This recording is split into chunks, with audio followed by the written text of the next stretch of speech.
Welcome back, fellow Scrubs. This is Mark the Wiz, your host for the GameDevScrubs.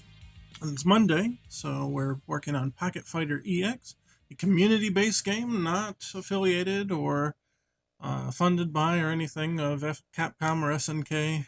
Just a free fan game by fans for fans. So, let us get right into it. So, what are we doing today? We're doing basically an analysis of the secrets of Capcom pixel art from the 90s, at least a small portion of it. We'll be focusing on the Hadoukens today and other fireballs, if you will. And there's a couple of specific things that they've done in the old games that you don't see in the new games. So I want to go over that and show you what I've been doing over this past week to try to replicate that and all that kind of stuff. So, all right, chat. Already going, man. Wendy. Okay, yeah, you're from the Discord, right? Yeah. Welcome, man. Yeah, I guess you are the first one here. So Pocket Fighter is not like Super Jump Fighter Mini Mix. Right. It is not like Super Jump Fighter Mini Mix, despite sharing part of the name, but it's more it's sort of a double reference to both that and the Neo Geo Pocket fighting series. So the Neo Geo Pocket Color, that's where we get most of the graphics from for like Ryu and stuff. We got Terry as well. I guess I'll pull Terry out just to show before we go. So it's more based on that, but it has sort of all that reference to the chibi style sprites and that kind of stuff. It's got a lot of influences from Capcom art design and stuff like that. Yep, it's a Unity game.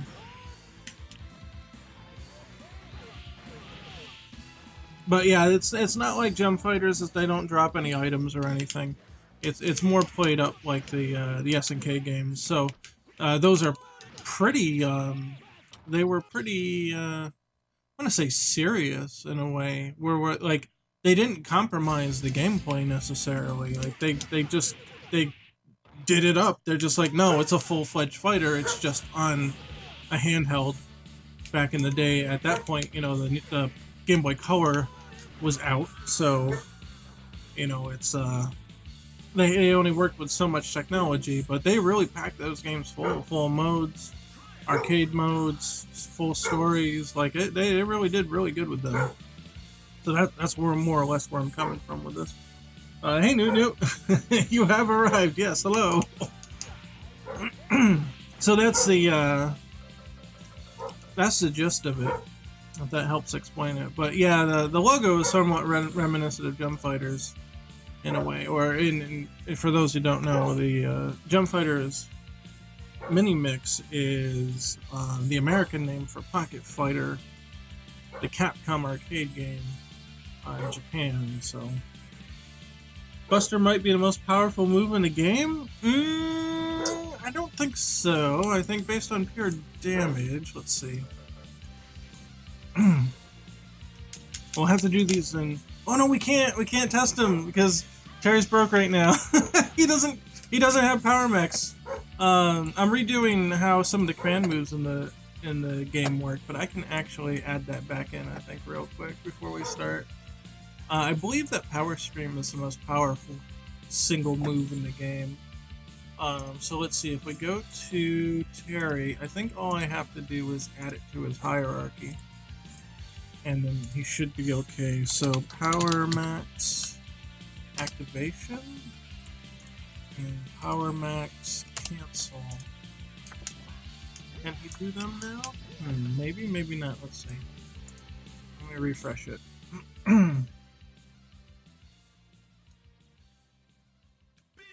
Hey man, it's been a while, Lim. Oh, there we go. Okay, so he's got Power Max now. Alright, so in Power Max he has access to Power Stream. I believe that's the most powerful super right now, but we will check. So damage on 576 raw.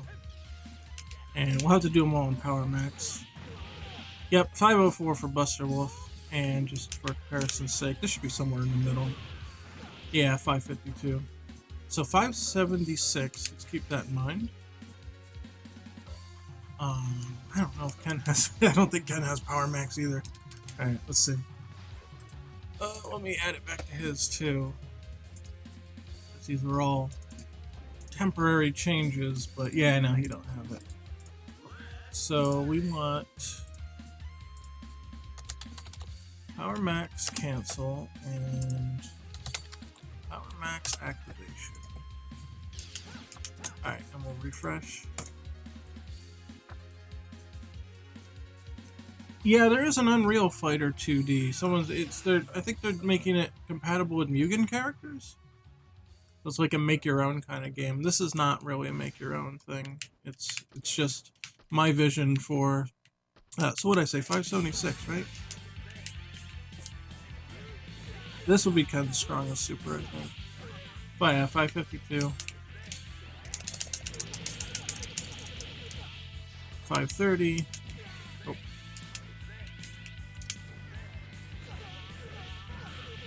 504. Yeah, that's about what I figured. And then we'll check Ryu, who's the last.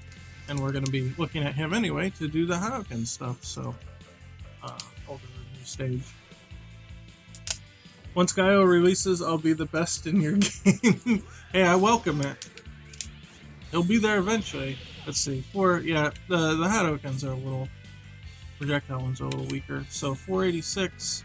Now this.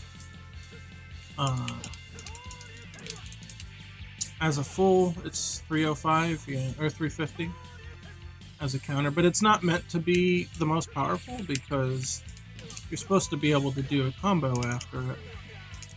Kind of do your own damage. Oh, I messed that up, but you get the idea. So the most powerful move other than Power Stream's gotta be Shinko. Yep, 552, so it's close. It's probably the second most powerful. 552. Let's get more closer. Now, obviously, you can do them in combos and stuff too. But I don't know if it would do. Yeah, 587, but that's a combo. So yeah, Power Stream is the most powerful one at this point. This game looks so classic looking. Like it's from the Neo Geo Pocket Fighter or Pocket Color. Yeah, and that's pretty much the idea. We took the Neo Geo Pocket Color sprites and added color to them. We added new animations as needed, but that was the idea, to have the Neo Geo Pocket, but just with more color added to it. And then, of course, the stages too. This stage was adapted from King of Fighters R2 that was on the Neo Geo Pocket Color. Of course, I added a lot to this one. They didn't quite look like this in that game, but you get the idea. So we're turning our focus to. Hey, Nori, what's up? We're turning our focus to Hadoukens today, and so I'll show you what I mean. Using the Street Fighter 30th anniversary, if I can find it. I've got to boot it up here. We're going to be looking at Alpha, and I'm going to show you what they did back in the day that made some of their, the fireballs and other energy effects so iconic in some ways. So, is it Street Fighter 30th?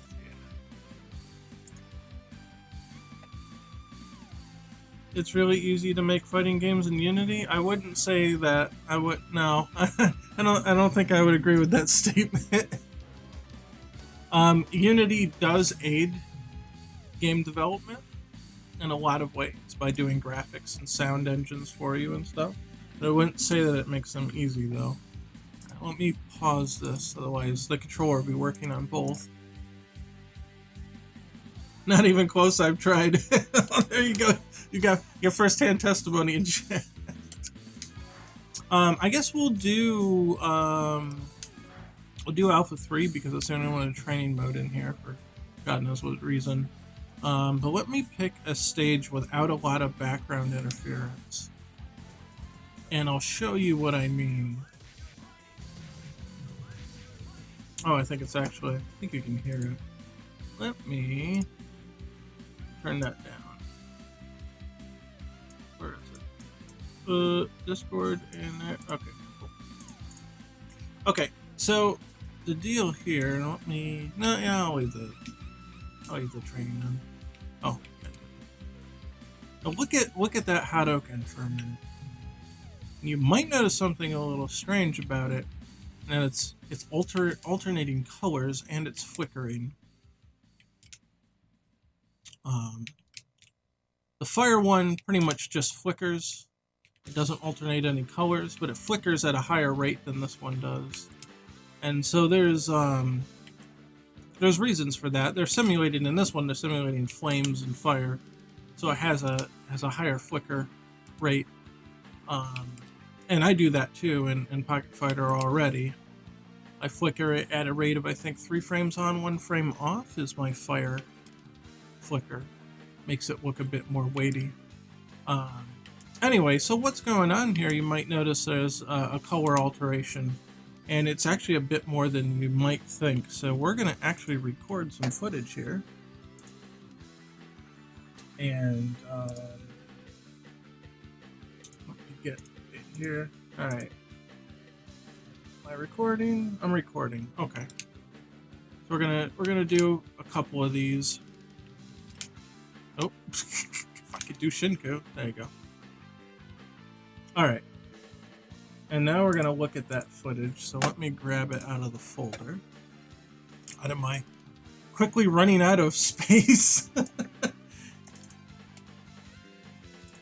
It takes a lot of space to do these. Well, if you're watching on YouTube, to do the YouTube videos and all that stuff. So if you're watching here live on Twitch, you can always catch the VOD on the Twitch channel. It comes out right after the stream ends. Let's see. Stream video recording. Okay, here we go. Okay, so let's examine this. Alright, let me get chat back up here so I can see it.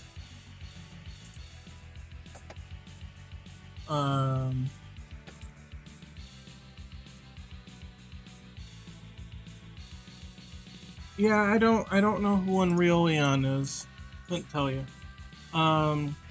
Okay, so when it comes out, notice the shape and color here. Next frame, it's a different shape and it's blue. Next 2 frames, and then 1 frame purple. 2 frames, and then it's back to blue with a different shape and the purple with a different shape, and it alternates every 2.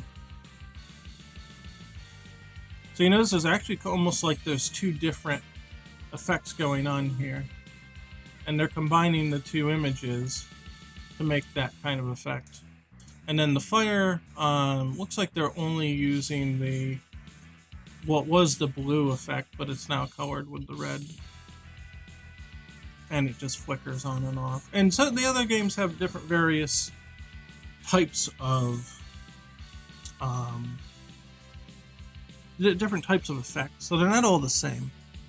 But the idea is that they're trying to mix shapes and colors in a way to create something a little more interesting than just a standard shape and color.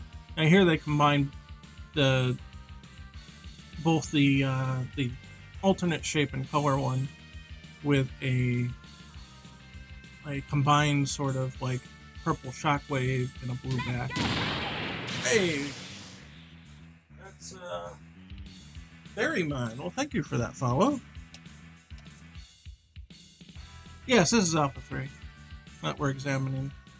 So you see the like the purple front and the trailing blue, and then they're all kind of different between the different versions of Alpha. Well, not so much between different versions of Alpha, but like Marvel does similar but different types of techniques, and they use that just to make their stuff a little more fancy. Now Ken doesn't necessarily have that. I think Ken's is only a flicker, so That's what I mean, that it's not the same for every character and for every effect. So let's look at that. I think I don't need to change characters to do this. I think I just need to hit the record here. And let me record more footage. So I'm going to hit the record. Recording. Okay. Yeah, and his is only flickering.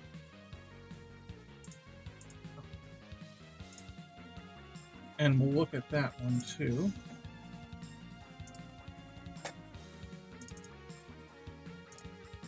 So it's kind of like whatever they think looks good and whatever seems to make sense for that particular. Okay, and here, yeah. So let's go back to the start of it. We can go frame by frame. Yeah, and so there you see it flickers on and off. Looks like 2 frames on, 1 frame off.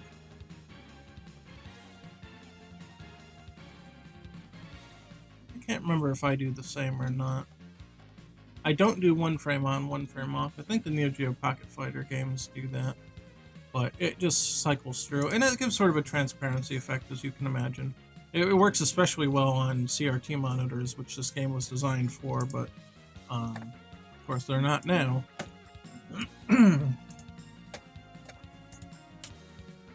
Yeah, it's basically a transparency kind of thing. And the old NES games, they'll use that when you oh, he's still on record. The old NES games will do that for like when you get hit, like in Mega Man, you flicker on and off. And it's more of a transparency thing. Now you can switch the amount of frames on and off to give a different visual feel to it. So a pattern that's got that's not just on off, but on off, on off. Like that's a good fire pattern. It gives it just kind of like flame quality to it. And I believe that's what they were using here. It just kind of looks like fire. I can't really explain it other than it just works. So there's different patterns that you want to use for these various effects. Whatever seems to look good. I think for key stuff, it looked like they did 2 on, 1 off. And I'm not sure if I did that or 3 on and 1 off. But that was definitely the thing there. So if we minimize that, I can show here that I did do that to a degree already. You can see that it flickers. It has some of the semi-transparency. Now you're not getting full frames per second in the editor here because it's running all sorts of additional diagnostic stuff. But you can see the effect is still taking place to some degree. It just may not be a consistent flicker pattern. And same thing with the fire. Though I've done a little bit different with the fire, and I'll show you what I did with that later. Does Dungeon Flicker 2? Yes. You can see it flickering. And you might notice the graphics look a little bit different for this because I did change them slightly. I changed the color. I'm not completely happy with how the color looks, so we're going to adjust that today as long as we can get through the rest of it. But yeah, I've already applied, of course, all these flickering effects, but I didn't think too much about the exchanging shapes and colors. Now I did, because the Neo Geo Pocket game with Ryu does actually have that purple inside the Hadouken. It's actually every third sprite frame, and I'll show it here, actually already had that in the official Neo Geo Pocket game, so I copied that over, of course. But we're going to take it into a different direction here.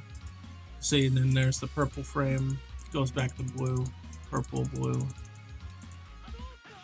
Now there could be an opportunity to enhance that, although I think it looks pretty good as is. Not really looking to change that. However, what I was willing to change was the Shinko Token because it does not have that at all. So I'll show you that. Now I've got the new mock-up here, but I'm going to open the sheet that shows you what it normally looks like. Here. Oh, somebody's shooting a gun off. I don't know if you heard that over the mic or not. So this is what the Shinko Token looks like in the Neo Geo Pocket version. Well, not version, but in Match of the Millennium for the Neo Geo Pocket. And this was it. And it would just flicker on and off every frame to give it a transparency effect. And it was pretty effective as is, but I wanted to do something a little bit more interesting with it. Because especially in comparison to like how the normal Hadouken changes color, even Neo Geo Pocket did that, of course. But the way that I constructed the dungeons, like, they look a little more elaborate. So when you get to the Super, it's kind of like, all right, it doesn't look that impressive. It looks quite plain, actually. And I'll show you, because this is the mock-up with the additional elements that I added to it. But I want to do, can we just straight out copy this? Let's see, a new layer. Copy this to here. I'm going to say original, and we're going to hide this one. And I'm just going to cut that and that and that out. And then, so here's what it looked like normally, with a little bit of flicker, of course, because I've cut those frames out. That's alright. This is typically what you saw in the Neo Geo Pocket games. And, you know, it's serviceable. It certainly looks alright. Just looks a little bit plain. So what I did is sort of a quick fix. I actually quite like the results of this one. I added in a purple version, and I'll show that sheet too, of the purple version of the normal Hadouken inside of it. So it will flicker between here to here to here to here. And it essentially looks like this, and I think it actually looks pretty good. Of course, there's additional flickering in the game already, but this is essentially what you'll see. And I think it looks really nice because you've got the oscillating colors, you got kind of an inner core of a different color and shape, and then the outer sort of like energy around it, surrounding it, almost like it's like two combined into one. And you do see that with alphas, where they did it a little differently, where the shockwave was purple, but the inside was like a blue fireball, so it was kind of like two combined into one. So that was what I came up with for that, and that is currently implemented into the game. 60 frames per second is what they animate at. Now some frames may hold. Oh, that's the big one. Well, I did that to that one too, but we'll get to that in a second. But here, and you can see it. You can see it in game, and it looks a lot more interesting than just the original. Oh, I need super for it.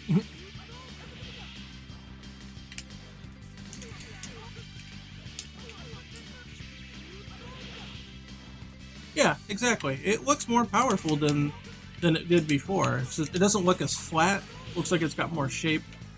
Now again, you're not getting full frames in the editor here, but it's pretty close. You get the idea. You can see the flicker. You can see the inner core.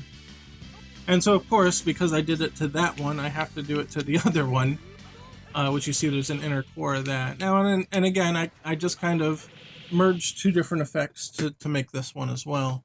And it's not overly complicated. In fact, it's really just taking the first level Shinko Token, I just painted it purple. And then so I flicker between the two for the big one. So it's the same concept, except every other image is that purple one now. And then you get the same effect. You get this just kind of like inner core shape with its own color. It's got a different shape and color, and it just, I don't know, it just looks cool. It looks like a layered effect. Now I can remove these, show you what it would look like without it, just like it did before. And again, you know, that's what you would normally see. Without the additional effect, which, you know, it's fine. It just doesn't look quite as elaborate as some of the other stuff. So I think it was definitely necessary to touch those up. It's been bugging me for a long time, and it's just kind of a low priority issue, but I I don't know, I just couldn't ignore it anymore, and so here we are. Especially it's good when you're hitting them. And then because it stops the projectile and you can kind of see what's going on, you know?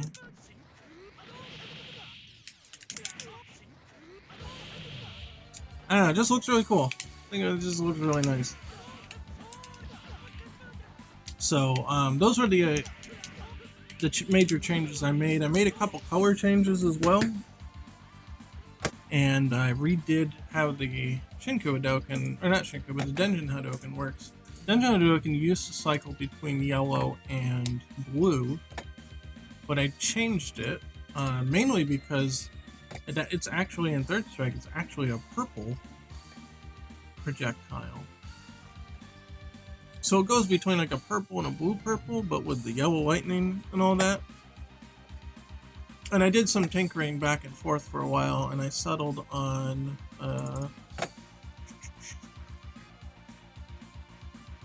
here we are. So I settled on this, I believe. No, this is not the right one, I think. I don't know. No, that's not the right one. This one's the right one. Here we are. Here we are. With the yellow. Yeah, that was the other one that I tried, but I didn't like it. So you've got the purple with the lightning, and so the purple and the yellow are complementary colors in a way. So when put next to each other, they become very visible from each other. It's very easy to see the lightning away from the purple body. And then it switches every frame to the yellow and back and forth, back and forth. And then behind it, it's like a second Hadouken, but it kind of makes it look like one shape, and I'll show you that in game. That makes a lot more sense when it's assembled.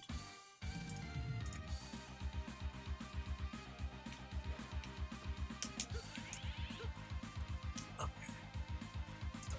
And step through it here. So this is the level 3, but it gives you an idea of how it's constructed.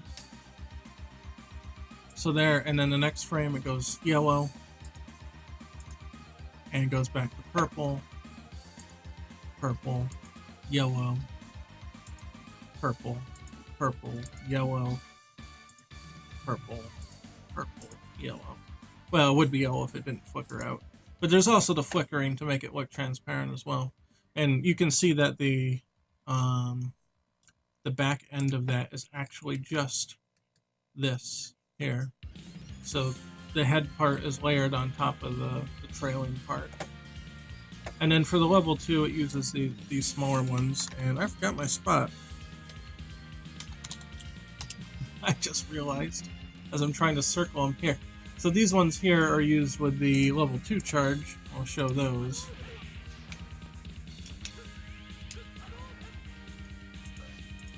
So here you see you've got the main body, but then the trail is the little one, and that's level 2. And it doesn't look quite as big. Doesn't look quite as threatening. And that does 2 hits. And then the level 1 is just the first part of it. It doesn't have any trail on it. But it still looks very different. And that was part of the reason that I had ditched the blue off of it. Because between blue and yellow, okay, whatever, you know, you can sort of tell the difference, but there's still, both of them have blue. And you look like, okay, whatever. And then, but now, like, they're very different. Very different looking. There's no mistaking which one it is. You can absolutely see the distinct difference in shape and color. So I like that. I think that was very important, where it wasn't quite as distinctive as it was before. And you want it to be as clear as possible that it's something different. It's not the same. There's other properties to it that you have to be worried about, even if you've never seen the move before. You can tell, wait a minute, there's something different about this. So.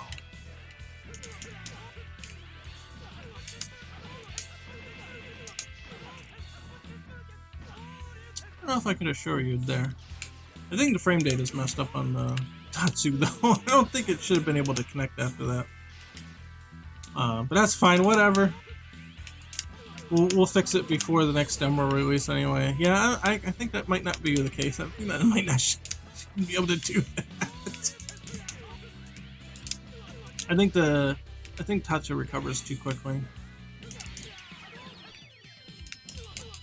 than it's supposed to. But yeah, anyway, so those are all the alterations so far. And I've got a couple other things, especially the color ones, and updating the files for when you hit the opponent. They don't have quite the same colors as the new effects. But I do want to mess with the color of the dungeon too, because I feel like it's a little washed out. Maybe a little too, what's the word? I don't have a very good art vocabulary. But it looks, not that it's washed out, but that it's got a different kind of color profile. So here, this one's fluctuating between a blue projectile and a purple projectile. But the dungeon looks like it's both blue and purple at the same time, slightly. Like it's hue shifted a little too much in its shades. Like you see the back, if I can get here.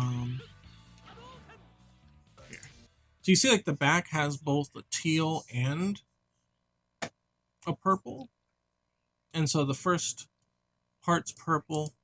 I don't know, it's like a pink and a purple, as opposed to like a light purple and dark purple, and you've got the teal and stuff. It just doesn't quite fit the same.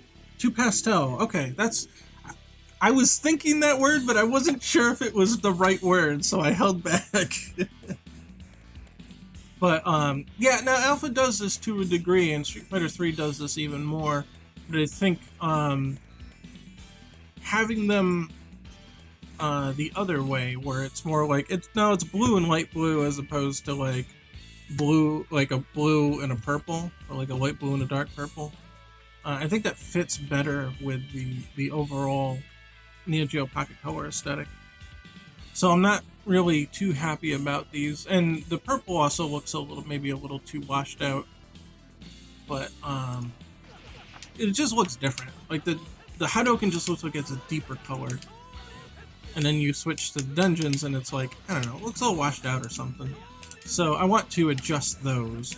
I'm not happy with those. And the hit effect is using the old colors. So those will have to be synchronized. They're not using a palette like the fighters do. Now, the palette's actually kind of CPU intensive to use. So if I can get away with not using it, I don't want to use it.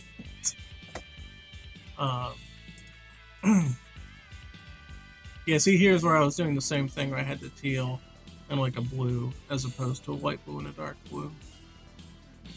But it just didn't read very well. It didn't work out well. Where here, it's just like, no, it's light blue and dark blue, and that reads pretty good. Especially going back and forth with each other. Because you're just getting, you know, it's a blue one, it's a purple one, it's a blue one, it's a purple one. And that's just sort of mix in your eyes anyway, because they're flashing so rapidly across the board. Let's see, chat asks, on the options screen there's a corner store stage from Alpha. Did you make that yourself? On the options screen? I think I know what you're talking about though. I don't know if that... Is that in the game currently? I don't know if I reactivated it. It's definitely not, no, I don't think it's in here. I can turn it on though. Where is stages? Stage table. Sun. Oh, I guess there's two versions. Let's enable them. Day and the night? Assuming that they still work.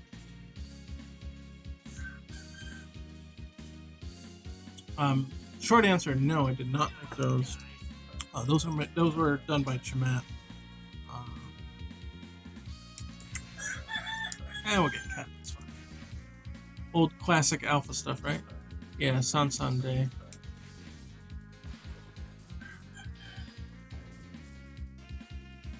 So now I haven't included this number one because it doesn't have any layers, And also, we changed the stage size to be larger at some time during development, and unfortunately, it's not big enough. So it looks a little wonky. But I would like to include it again at some point. It also doesn't have any shadow color data, which is why they come out pure black. But that was initially why it was removed before the demo came out, because it just wasn't big enough. And, you know, it looks kind of dumb when it's out like this. And since then, we've done layering and some other things, so it would still need some significant enhancements to get put back. But no, it's not actually from any of the official games. Chamat did this one, I believe from scratch, because there is an Alpha 1 for Game Boy Color. Yeah, there's an Alpha 1 for Game Boy Color, and it's quite an amazing port for what it is. It's it's interesting. They did what they could with their limitations, we'll put it that way. I wouldn't prefer to play the game that way, but it's quite an interesting take on it. There's actually a stage that looks pretty similar to this, but I believe that Chamat did this from scratch, because it does not look like the one from Alpha on Game Boy Color. It's got like a different look to it, so. You have Alpha on Game Boy Color? You just bought that? Oh my god, I played it. It's it's interesting. It's really impressive though, the amount of animation and effects they were able to get. But we've actually used the pixel art from that game to create some of the stages, because they fit so well with the pocket aesthetic. In fact, this one here, I adapted this from the Game Boy Color Alpha games. So this actually wasn't from any of the Neo Geo Pocket Color games. Of course, I had to do some heavy work on it, but it does work. It fits once you get everything, you know, in the same color space and all that. Let me see if I can pull that up, just so you can see what I had to do to it. Stages. Train Yard 98. Where's it's Snowy, right? S for Snowy Train Yard? Yeah, there we are.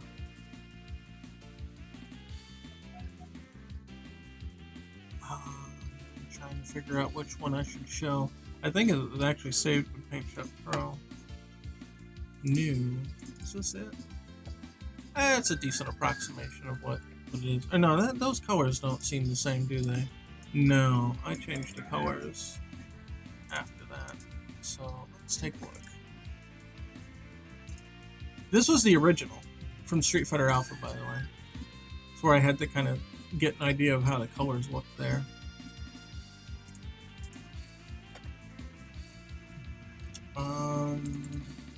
This looks like the foreground, but I don't think I've got a full piece of it. But at the very least, you can get an idea of what that was about. And so this is the original from the Game Boy Color. I don't know if those are the original colors. But yeah, this is what the Game Boy Color one looked like. It was a very small stage, and then we had to expand it out like this. I think Tim helped, like, making the additional shed and stuff. We just had to kind of build more of the ground on the outside. Yeah, let me see this. Holy shit, yeah. Yeah, that's it. Let me pull it into Edge here. Street Fighter Alpha for the Game Boy Color. Only for Game Boy Color. That's funny. How much did it run you? Was it expensive or was it pretty cheap? I can't imagine it would be very expensive. Unless it's really rare. That's funny though. Yeah, so that was made by Crawfish Entertainment. They did the porting job, and that earned them enough trust to port Alpha 3 to the Game Boy Advance. Waited 2 years for the price to drop. That's funny. How much was it before the price drop? Yeah, that's a lot of patience. You got the notification bot going. Price drop, get it now.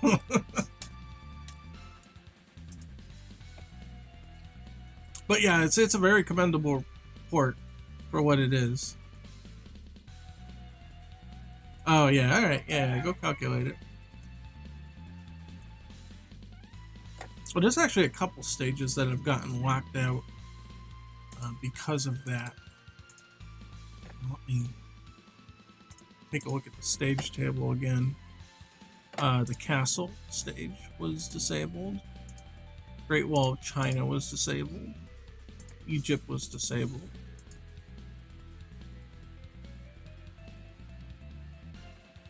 I think that's all of them. It was 2 years ago. It was $75. Whoa! It dropped to 33. I wonder what happened. That's quite a difference. That's really expensive too. 33 is still a lot for that game though. Holy crap! It must just be rare. So in the retrospective of the how it started, how it's going, you might have seen this stage in the prototype footage. And yeah, it's still here. It's just, again, it's not big enough for the game, so I had to cut it for the moment. I am working on an expansion for this so that it can be reinserted back into the game. But yeah, here it is. That's that old stage.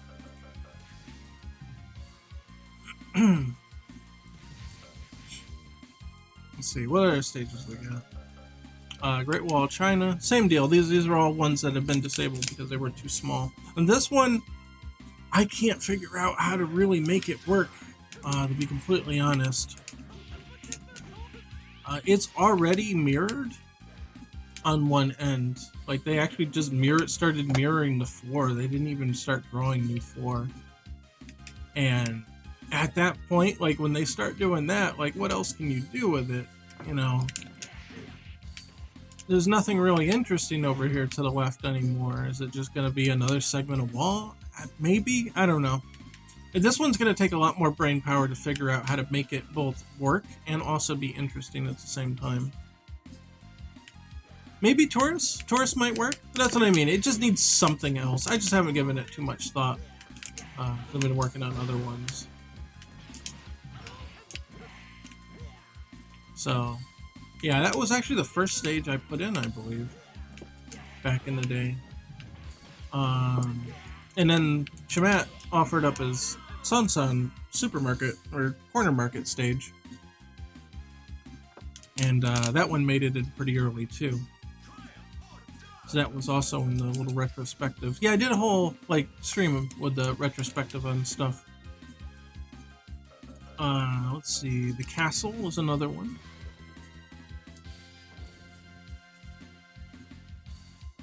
So this is from Gal Fighters originally. But again, it's missing the corners. And I think there's the same sort of issue here, where it's like, I don't really know what to do with it necessarily. Now, I think we can do some layering here. So this background, like the mountains will have to be filled in. Yeah, they were actually just little strangely different palette chunks in the background. That's just how Gal Fighters was. But I think we can layer some of this stuff out. So maybe this wall and this tower, one layer. But this tower and this part of the wall might be another layer that's slipped behind it. And then, of course, you've got the background. So I think there's things we can do to it.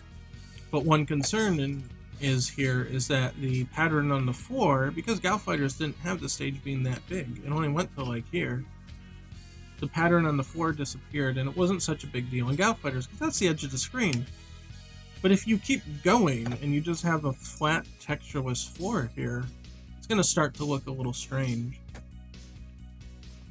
So there's a lot of work to be done in extending these. It's not as simple as just, you know, copy and pasting or dragging out some of the graphics. on top of, you know, making them layered. They'll have to be edited for layering and all that stuff. So it's not as cut and dry. It does take a lot of time. So those tasks got set aside. I do quite like that stage though, so that one might make a return. I definitely want the Egypt one to make a return. Is that the only one? I think those are it. And more about that 4, I was saying though, this stage had that issue and we had to fix it.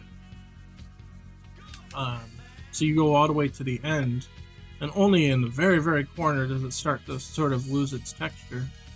But that was the same issue where it's like, yeah, right about here is where the 4 ended, and then the rest of it was a giant block of yellow, essentially. But Tim actually stepped up and added more planks to the floor, thank God. And so now it looks good. Now you wouldn't even notice the difference. It doesn't look strange at all. It just is what it is.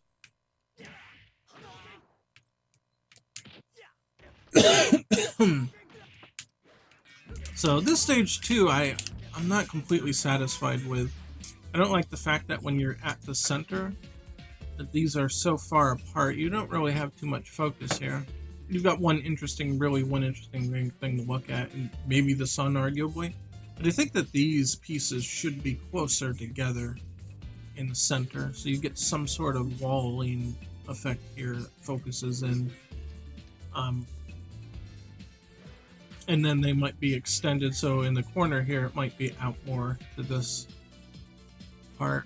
And even more to the point, the blue, I don't know what these are really. These could stand to be bigger as well, and I think in Street Fighter 2 they are actually a lot bigger. So they might be able to be bumped up a little higher if I repeat the pattern again, and I might be able to raise them higher to the ceiling. Yeah, you could animate the clouds too. That's a possibility. I think Street Fighter 2 did do that, at least in the Genesis version that I recall. So yeah, I would like to make a night version of the stage that might have that. I don't know about the day stage. At least the way that it's done right now, the sun's just kind of painted in with the background, not really separated, and that's okay. There's nothing particularly wrong with that. I would probably want to make the night version a bit more different. But yeah, it's all on the table. There's a lot of changes that could be made. I also didn't put in the little birds yet. It's actually little birds that flap their wings in the background. And that's the other thing about this one that I don't like so much, is that there's no animated elements right now. So you can consider it a work in progress. But yeah, like I said, the clouds would help with that. There's a whole bunch of stuff you can do. So the last hidden stage, so to speak, and this one is actually big enough, I just don't think it's ready yet. It's the Paris stage from Gal Fighters. I mean, it's in the game, and it's fully sided, but it doesn't have quite the level of layering that I think it needs. I think we need to do layers all along here and here and here, and have these all layered, and so you can get a bigger sense of depth here. I'm also not a big fan of how they, quote-unquote, animated the cars moving here by just changing the lights. It's sort of a pseudo-animation. So I'm not very happy with that. And the King of Fighters 13 and 14 actually have this stage in it. I don't know if they did it because it was a reference to Gal Fighters. It just happened to be that they used it. But instead of having cars and such here, they actually had a festival. So they had like tables and tents and stuff like that. And I think transitioning it to that kind of style, that kind of environment, might be a bit of a better sell on this. Yeah, that's what I'm saying. You need a lot. Like every bush. So this one, this one, this one, this one, this one, this one, this one, this one. Yeah, yeah. And so we, of course, we did that to a degree with the Encore lot. And that stage is actually in the current demo, I believe. I can find it here. Did I go past it?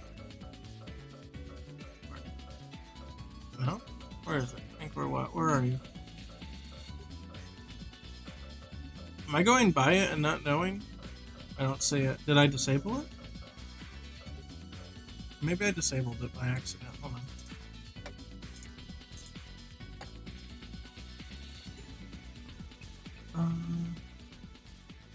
Here it is. Oh, it is disabled. I wonder why. Whoops. It's not supposed to be disabled. Okay, that was an accident. Let's take a look at this again.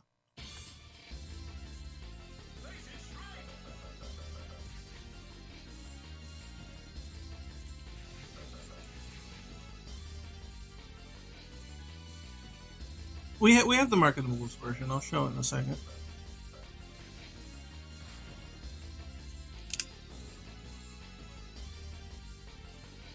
So here, look at the trees and how the trees move. That's essentially the effect that we need to do in that Paris stage. Just perhaps more extreme than this even. So, yeah, it's not going to be easy. It's going to be a lot of work. And so it got shelved for the meantime. Yeah, we got the Mark of the Wolves stage here. It's not an exact replica, but it's reminiscent of it. So we've got two intercontinental railroads. We'll get the day version, which I'll show first. And this is the standard one you're probably thinking of, the Fatal Fury 2 type one. And this was in Match of the Millennium. So you've got that one, but we weren't satisfied with just that. Because like you say, the Mark of the Wolves one is really good. So we did eventually add the Mark of the Wolves version. At least part of it. Now the one in the Mark of the Wolves has like 3 transitional stages and all that, but we picked the one that we felt was the one that people might remember the most, and that's the Seaside version. So yeah, here it is.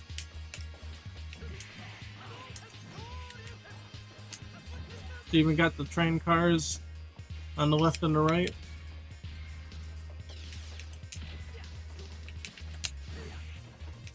It's got the logs on the left.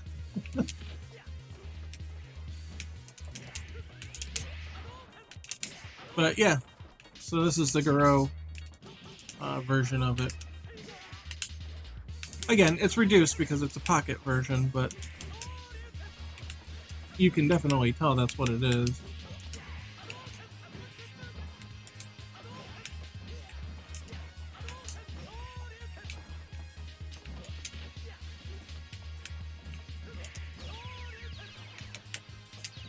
Oh.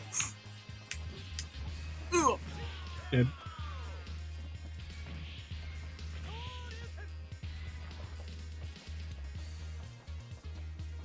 I think this is complete. Might be a couple like little cargo details. Oh, we added the Neo Geo on the bottom too. So the implication in our game is that it's the same train, it's just in 2 different locations. So we got to add the cargo to the other version of the stage. I think everything's pretty much complete. We've got a barrel and stuff.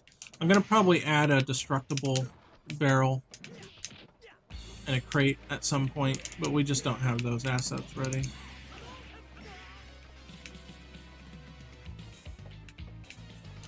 Yeah, there's the, let's do Shift F8.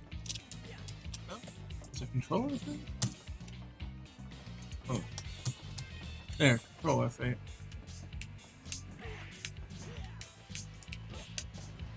Yeah, we added that special round end animation, only if you do the Shinsho as a KO.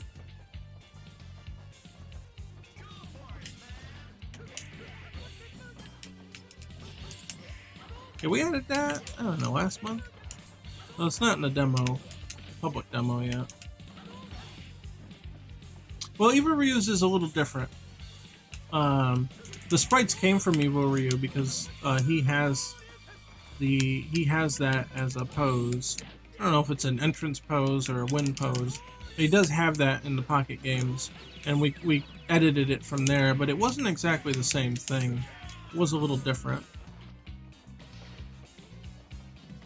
So we did have to do some alterations to it. LBRY actually faces the other direction. He doesn't look at the opponent.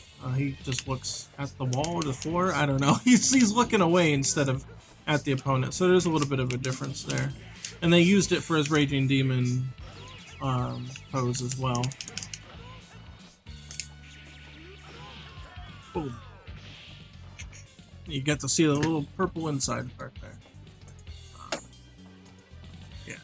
Anyway, that's a little stage tangent, but still. So that's what I've been working on a little bit this week, is this Hadouken thing. And I think it looks quite good, to be honest. I think alternating there and then with the flicker in there, I think it ends up looking like this in the long run. And the FPS on the animation preview is a little wonky.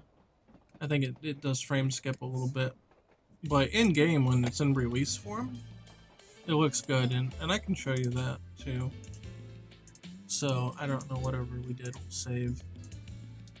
And let me change it to 64-bit version. Make sure it runs good. I do release the game in both 32 and 64-bit.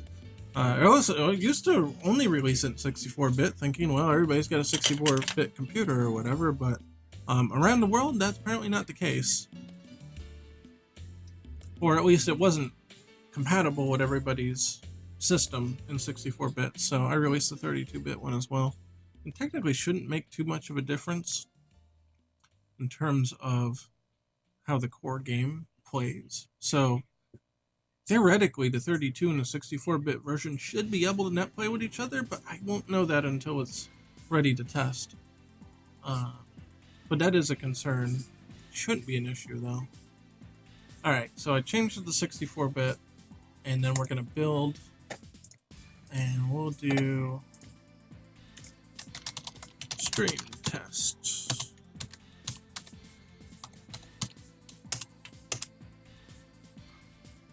Actually, that should have been x86-64, but whatever. You get the idea. Is it possible to make a mobile port? Maybe. I have gotten that question a lot. It's definitely something I'm going to be looking into, because I get that question pretty much like every couple days. I get a comment, "Hey, I can't find it on the App Store." Yeah, it's not on the App Store, or the Google Play Store rather.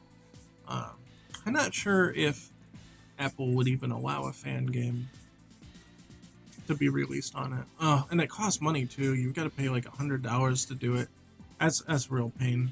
Google Play is easy to set up, and they're pretty liberal about what they allow on the store. So it might be possible.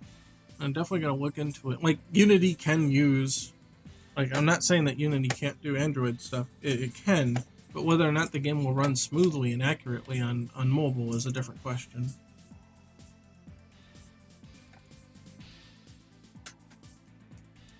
So here it is in a release build. You should get a better frame per second out of this.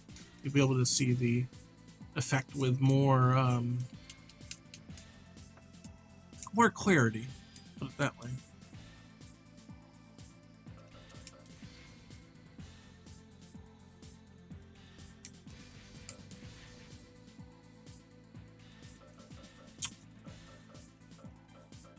Yeah, let's go to Korea. I like it. It's a new stage. I'm still enamored with it. It's not done, but if we get through all this stuff, we might start touching this back up again. If not, we'll probably do that next week. Anyway, but you can see the full flicker effect. It looks consistent here. I'm pretty sure it's running at 60 frames, but you can see how it flickers and all that. Hey, what's up? You're here. And then, of course, the Shinko. It goes a little faster, but yeah. And you'll get the full screen flash because it's running at the correct frames per second here. It looks really cool with the screen flash. It kind of like accentuates the shape differences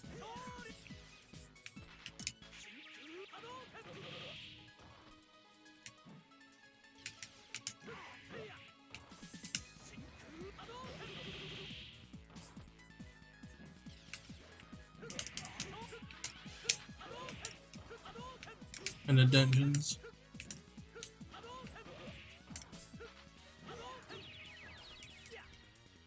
Well, let's make them block them. And not retaliate. Okay.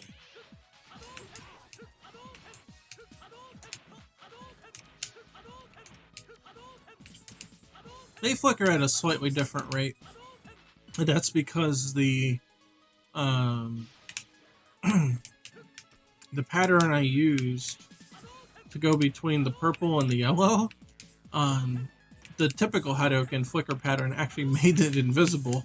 You actually didn't get the yellow because it was synchronized, so I had to use something that was slightly off sync. But I think that still looks pretty good, and it doesn't look too different than the typical flicker pattern. Looks about the same. So I think it looks pretty good. Again, I'm gonna, I guess, unpastel the colors or something.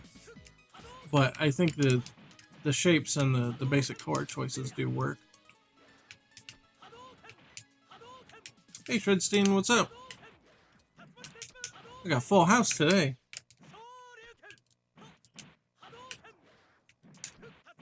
You missed a lot. You always ask that question. You missed a lot. I can't just review every time you show up. Check the recording later.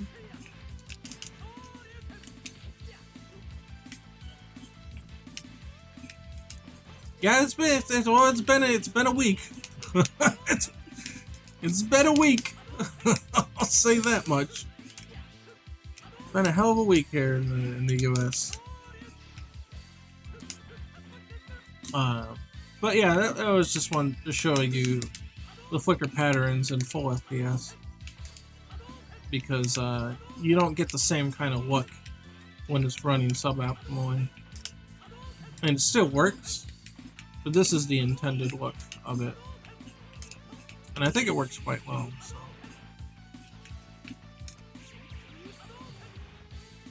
yeah, especially like how that Shinko looks, the normal one, not the full power. I mean, the full power one looks cool too, but it's kind of a different thing.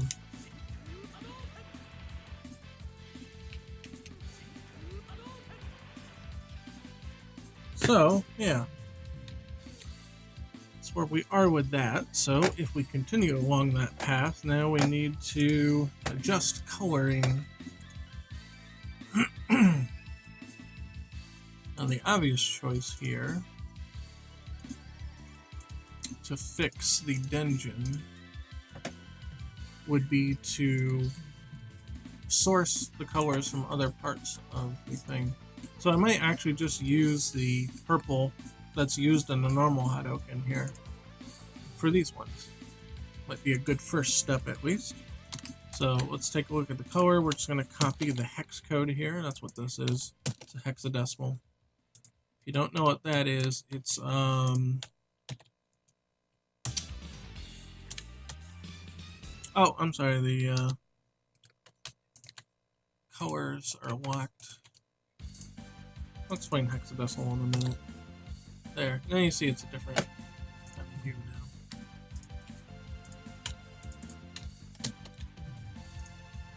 Hexadecimal is a way to represent colors at base 16. Now, what the hell does base 16 mean, you're probably asking?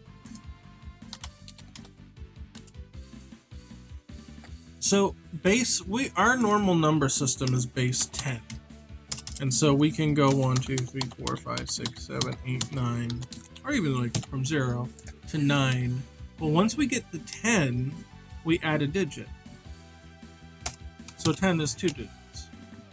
In other words, every 10 is kind of grouped together. It's a base 10. Things are grouped in tens. And then we got 2 10s, it's a 20. We got 3 10s, it's a 30. And when we get to 10 10s, that's 100. And 100 tens is 1,000. And you add a 0 every time you get to 10 tenths. It's all based on the number 10. That makes sense. Now, hexadecimal is based on the number 16? Yes. So you have 0, 1, 2, 3, 4, 5, 6, 8, 7, 8, 9. Now, what I said before, base 10, you add a digit when you get the 10. Okay, well, we don't have base 10 anymore. We've got base 16, which means a single digit has to represent up to 16. How does that work? Well, in the computer realm, we do that by going A, B, C, D, E, F. And that's why when you look at the color code, you got 701AAF. So they're mixing in, these actually represent 10, 11, 12, 13, 14, 15. Now you get 16 because it's 0. Access the first value here. So when you get to 16, you add a 1 and a 0. Doesn't mean 10.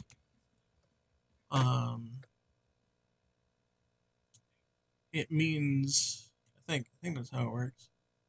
Right? Yeah, you go all the way up to F, and then F rolls back to 0 because it goes back here, and then you add 1 here, and this is actually 17 because it's F plus 1. Or I'm sorry, it's 16 because 0 counts. So this is 16, I think. Man, look, it's hard to think about it in this thing because we're so used to base 10. It's confusing me now. But yeah, I think it is. Yeah, so 0, 1, 2, 3, 4, 5, 6, 7, 8, 9, 10, 11, 12, 13, 14, 15. Yeah, so this is 16, I guess. And then 1, 1, 1, 2, 1, 3, 1, 4, 1, 5, 1, 6, 1, 7, 1, 8, 1, 9. And then 1A and 1B, and then it gets crazy like that. So in the end, FF is equal to 255. Because it's 0 is the first value. There's 256 values. Yeah, it's 16-bit color depth. yeah, and to represent it in binary, that's a whole other thing. I don't even wanna go there. In binary is a whole other thing. So like in binary, it's just zeros and ones. So like this is 0. And this is 1, but this is 2, and then this is 3.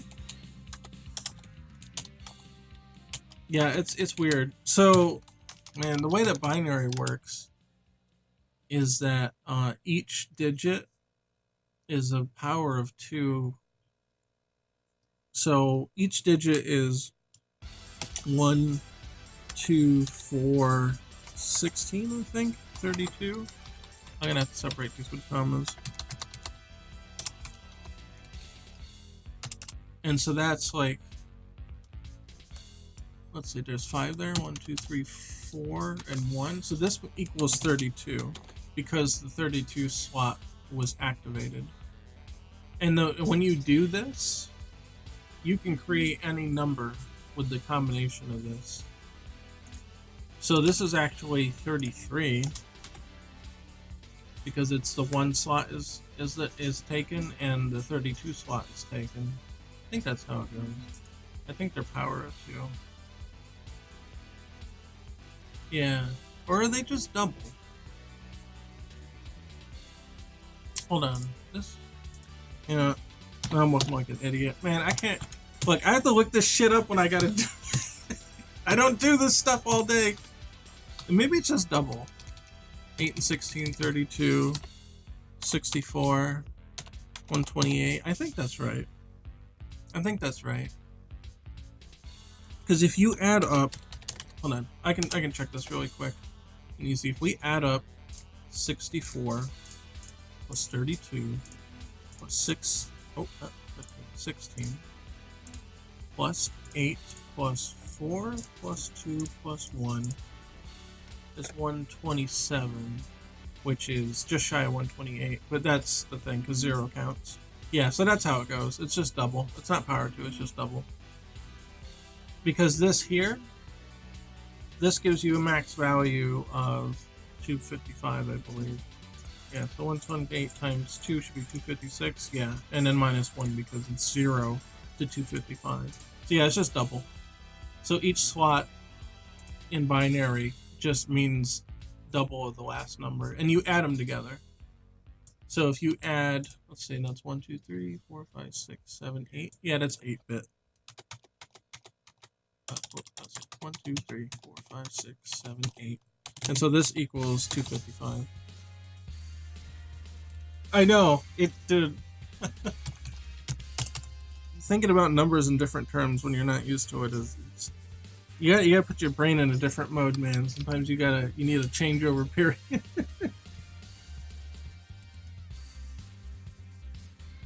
But yeah, so 16-bit color, 16-bit color. Yeah, I guess if they're using hexadecimal, that's why there's 2 each.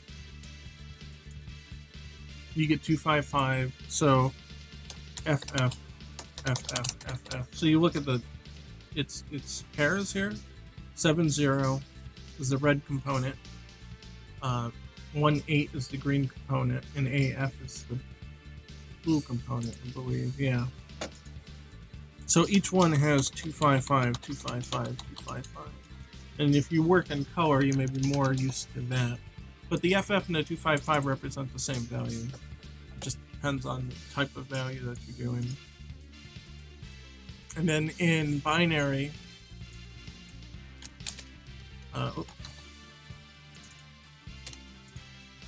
it would be this. These all mean the same thing. They're just written in different formats.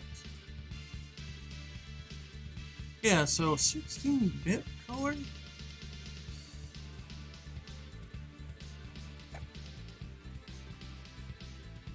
Yeah, so 16-bit color. 2, 3, 4, 5, 6, 7, 8, 9, 10, 11, 12, 13, 14, 16. I was gonna say that's not the same. This is 32-bit, I believe. So this is probably half. So is that only 4 bits each? Or is it 5 bits each? No, that don't look right either. I'm not sure how they divide that up. Oh, that includes alpha though, right? So maybe it might be 4.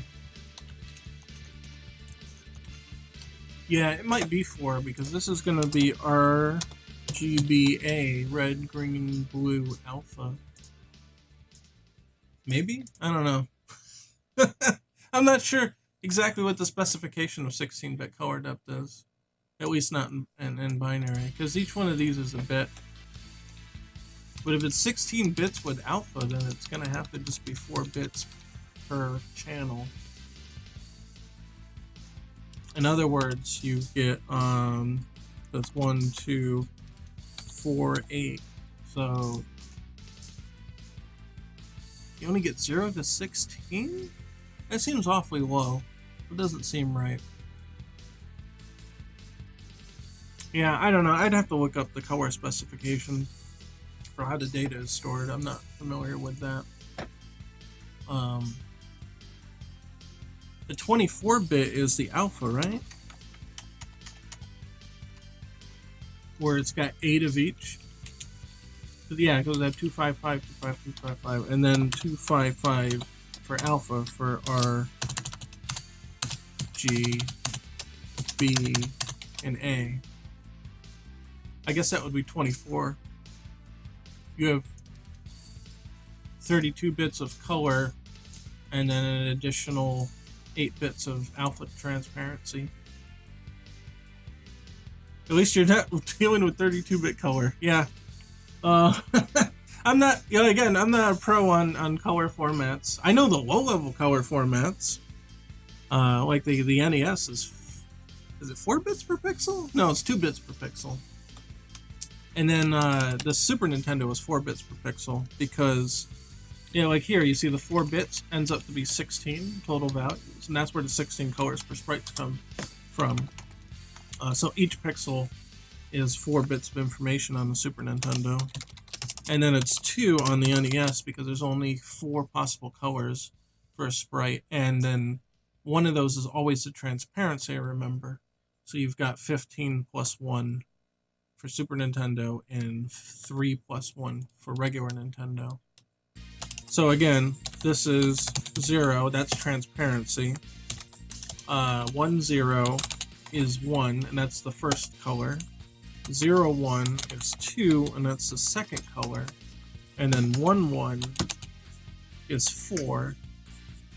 Or no, I'm sorry, 3. Because the slots are 1 and 2 here, so 1 and 1 plus 2 is 3. And that's your third color. So these are the visible colors. And then the 0 color is always transparency. Sometimes it's hard to think about that when you're not used to it. You'll be like, oh, that doesn't have 4 colors, that has 3 colors. Yes, but transparency is also a color in the background. So if you make a new sprite here, and I reduce this to 4 colors, this one's always transparency. Let me draw something quick here. Let's do a blue and a red. Blue and red and white. Those are our 3 colors. If we make a palette out of that here. But you notice their transparency is also a color. But you can change transparency to something else. I do index here. If I change transparency to blue, actually it would be more accurate to change this to like gray. Let me do that quick. 28. Well, let me do that. Oh, alpha's gotta go up. Okay, hold on. It's getting a little wonky. Okay. So now it's active here. What's going on? What happened? Oh, I know what happened. Hold on. No, that's my mistake. I didn't do it the way the program wanted me to do it.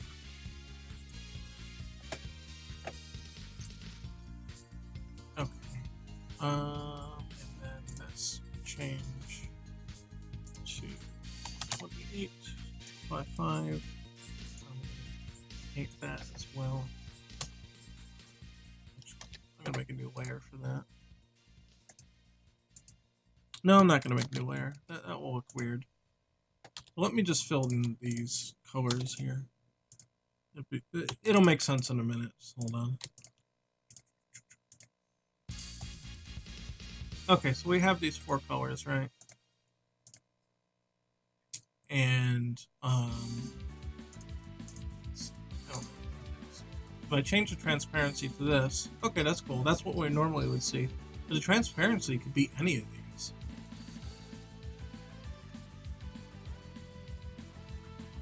So that's what I mean, that it's still a color. It's still counted in your color count, but it's just a transparent part. Because it's still a pixel. It still has information in it. It's just, we know that this particular pixel of this color is the transparent one. And that's where you get your 4. But that's why you only see 3 colors on a sprite on the NES.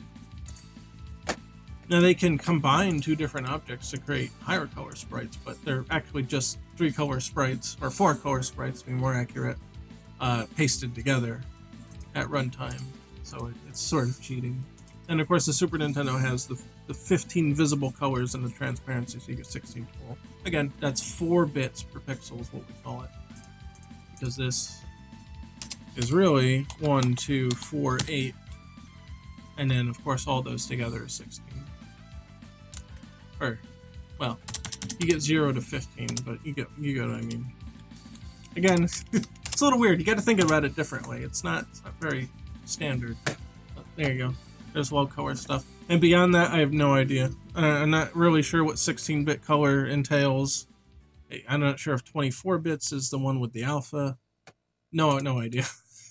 At that point, you're working with quote-unquote full color, and I don't have much of a distinction there or need for it. So I don't know anything about it. As long as I can get my alpha transparency in, it's fine. Because Unity is going to store these as full color anyway. Even though there are only 3 colors used here, it doesn't store low color formats. What song is that? Winamp says nothing. Oh, I'm sorry. I forgot my Winamp thingy. Oh, this is Shumagaraph's theme. Here. This should be working now. There we go. Oh no, I'm sorry, it's Blackheart. This is Blackheart. Juggernaut was the previous track. I knew I was forgetting something, jeez.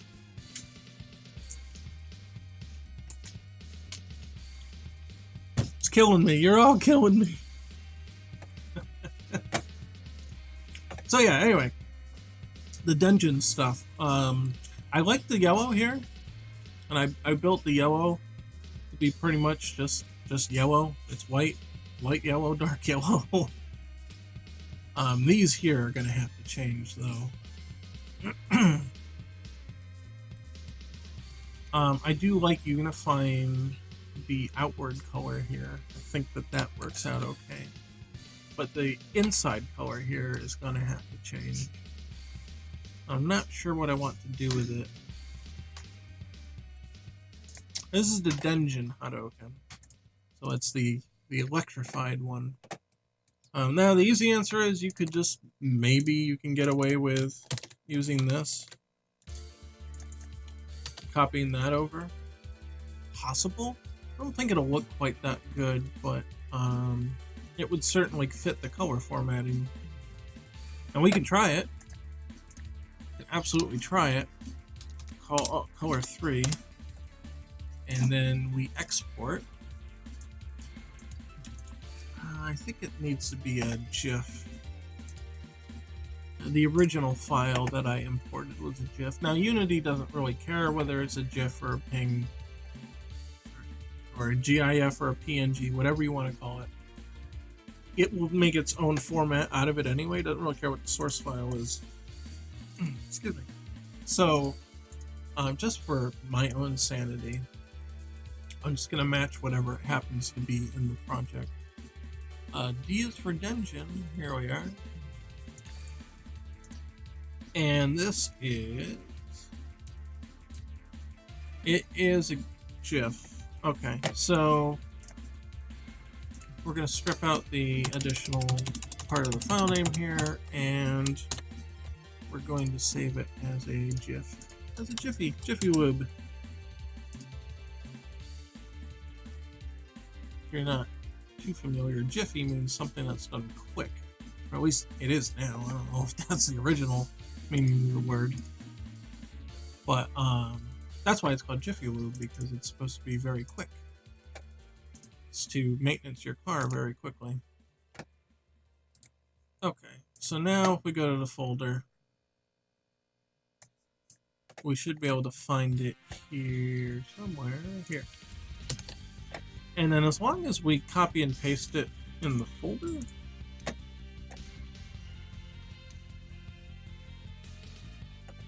I can find it here. It's not that one. Hold on. Going through my stuff here. Is this? This is the one in assets. Okay.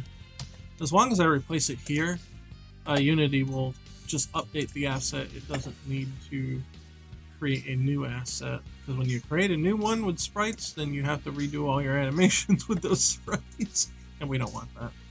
Good lord, we don't want that. Yeah, that was the original pronunciation. I used to call it a GIF, but apparently it's supposed to be GIF. Hey, whatever, man. Okay, I like the color of the purple now. The color of the purple comes out pretty good. I don't know if I'm too wild about that. The second half of it being that color. But let's go to a more neutrally colored stage here. We'll go to our tried and true Korea stage. Well, this is the edit stream. This stream's about the editing. Okay, yeah, no, I like that. I like the, it's a little bit deeper. It's not quite as washed out. Got a bit deeper color on it. That looks pretty good. Let me make him block and not retaliate. I don't like the way the trail in the back looks, though. Trying to think what we can do with that.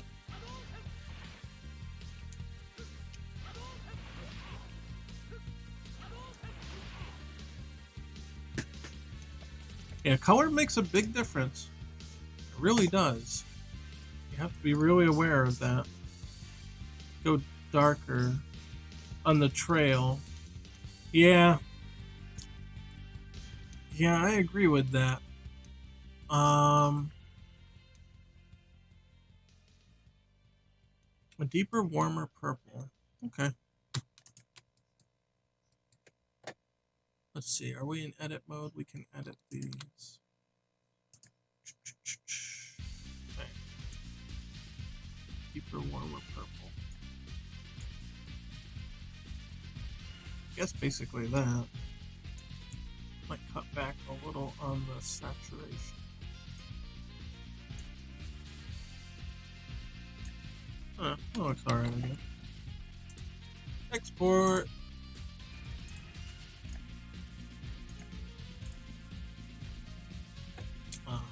Alright, hold on. I need to close some of these windows. We're getting inundated with folders here. And then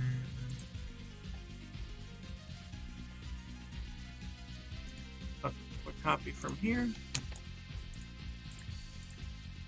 to here. It should update without having to redo it. Oh yes. Well, it certainly helps. It certainly helps. Not quite deep enough, but you'll see. Should I change the darker of the two colors as well?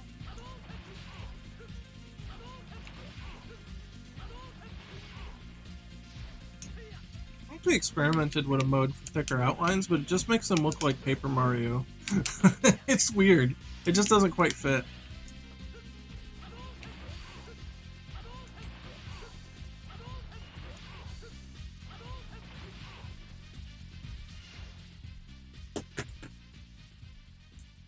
Yeah, just real quick, if you want to see what he looks like with deeper outlines. Darker outer purple, and then the inner purple should be closer to magenta. Okay, yeah, I can see that. I can imagine that. That would work. Yeah, if you want to see what he looks like with a thicker outline, I can do that real quick. So essentially,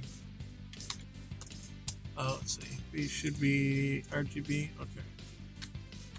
And 240. Okay. So let me create a new layer. This is outline. So the quickest and easiest way to show this will be to just copy it and paste it under him. And then kind of like do that. So that's what it looks like with an additional outline. It ends up kind of looking Paper Mario-y. I don't do an outline on the bottom because then the feet look like they're like they're not on the floor, like they're just hanging out. So when I did it, I only did the top, left, and right. But yeah, you see what I mean. Yeah. It looks cool, but it just kind of, It looks more like a sticker. Or like an action bubble or something. It doesn't look like it fits in the scene. But I did do that to the stage, or the character select portraits are like that. But that's just more of a clarity thing. They looked a little better when they're popped out in the background. But yeah, alright, so back to Dungeon here. I'll close my sprite example here, I'll close this one. Okay, I'm gonna have to recreate this palette structure because this is tied to the other one and I don't want to necessarily tie them together. Oh, that actually looks cool. I guess that looks more or less what we were going for. Because I married it to this palette, but yeah, that's not the final, of course, but it's getting there, I guess. So deeper, it's a deeper, warmer purple, right? Yeah, so there's a little warmer. And you said this is more magenta? I guess it is. I'm not good with the color terminology. I'm not sure if that's magenta or not. I guess it's what it is. Anyway, the exact colors don't particularly matter right now. I just want to differentiate them from the ones on the left so that when it creates a palette, it won't attempt to merge those two into one. And then we can see it and do it here instead, so we have context with the rest of the elements. But yeah, you see here that there are two different ones now. It added a color in the index. So yeah,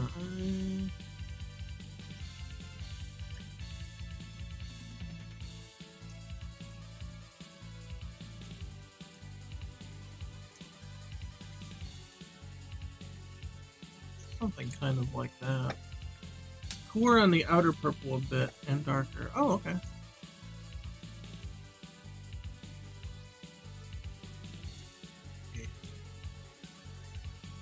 Yeah, I think I see what you're going for. Something like that then. But yeah, it's got that bit to it. Yeah, I get you.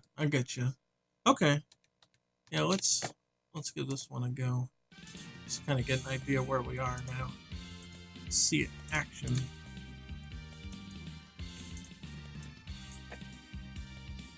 This one's just for you, man. There you go.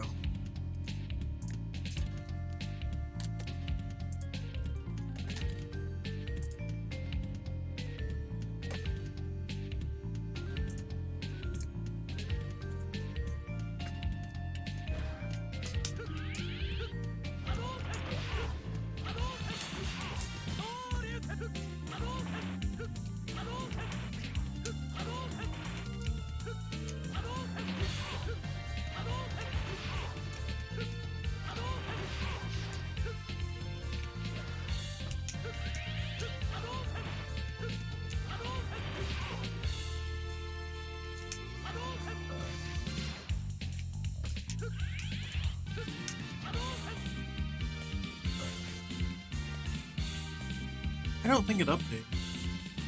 It doesn't look right. Yeah, it didn't finish exporting. That's why. I'm looking at it, I'm like, am I blind? I don't see the difference. Okay, now it should be different. I was right. Eyes weren't lying to me. There we go. Okay.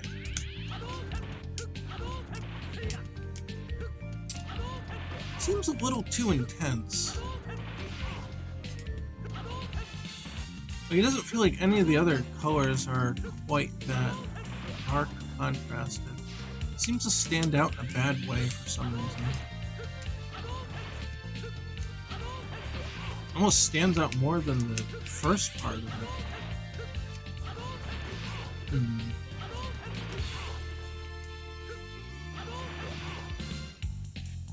Honestly, not sure what.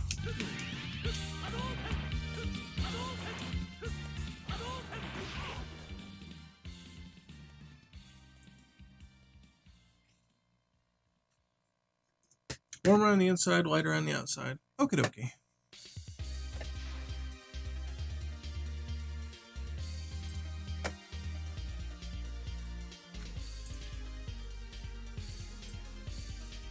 Cut the intensity a little here. And that might help it out. Now, warmer on the inside, does that mean more toward red? I guess so. I guess it would be.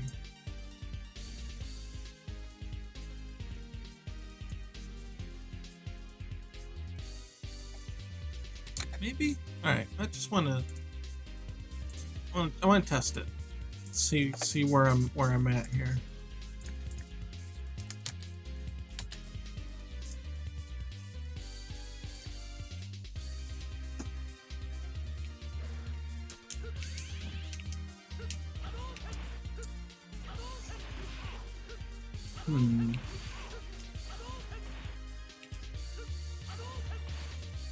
Still feels a bit dark.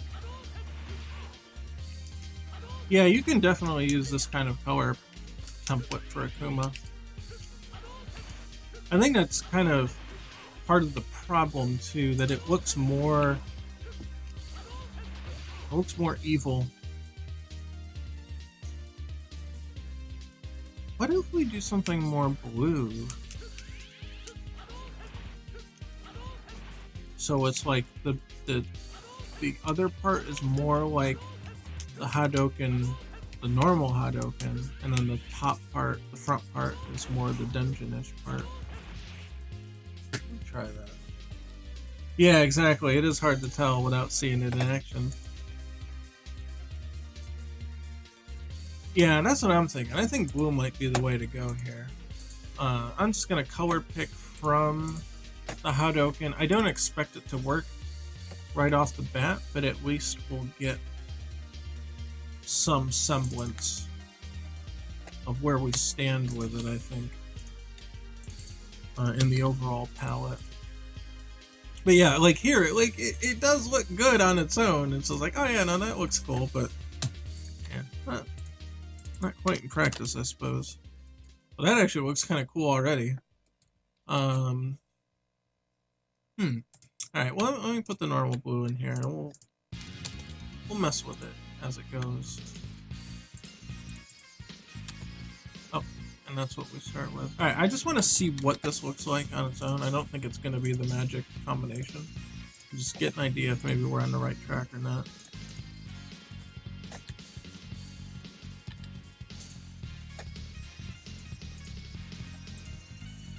Take the colors from the EX logo? Yeah, probably. Probably could. Okay, it's already better. I think. Yeah, I think it already looks better. It just got that, I don't know, just got that different color to it. God,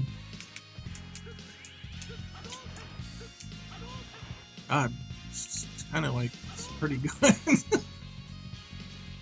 Trying to think of what to really change about it.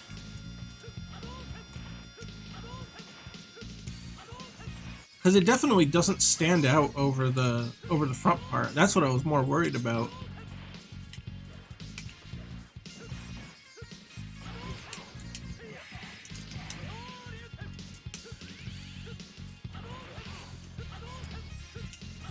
It does feel, I don't know, there's something about it. I can't really describe it. I don't have the vocabulary for it. What I would like to do is maybe try to move this a little more to purple. Inner blue a little lighter and out more cyan. Oh really? Okay.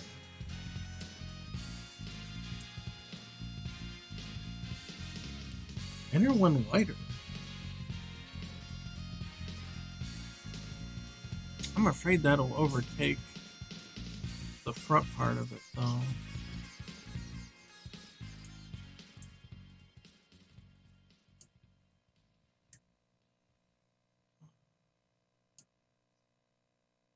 Well, I was thinking of purple.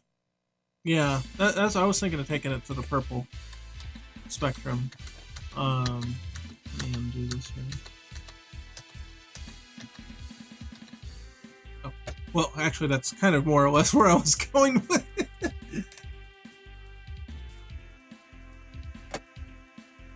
Oh, yeah, alright.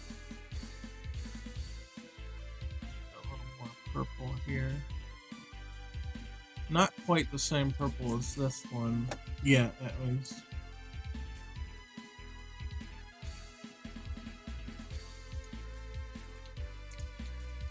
I'm trying to think, like, what does it look like now? What is this?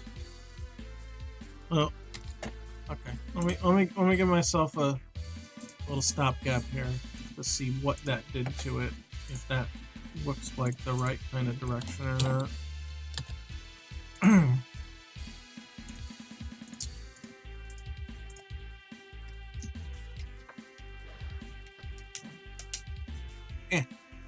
Stupid Xbox HUD.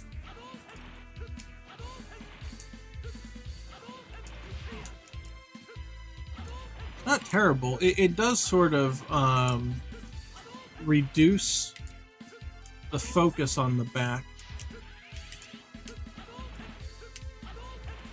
It does feel a little more synergistic with the rest of it now.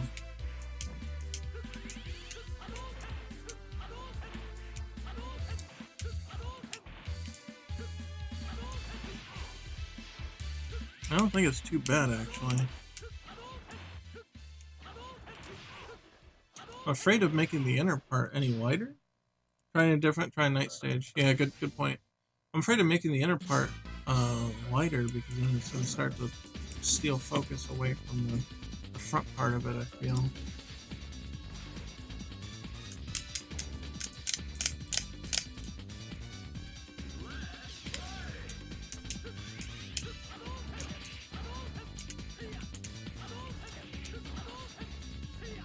Oh, it's a little saturated, maybe. It doesn't look quite so good here. It looks a little maybe oversaturated, the purple.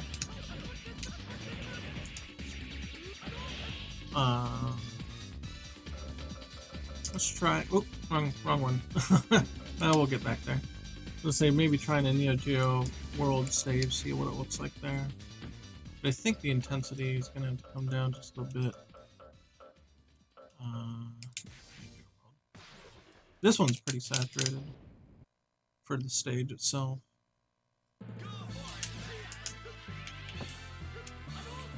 Yeah, I think I feel the same way here too.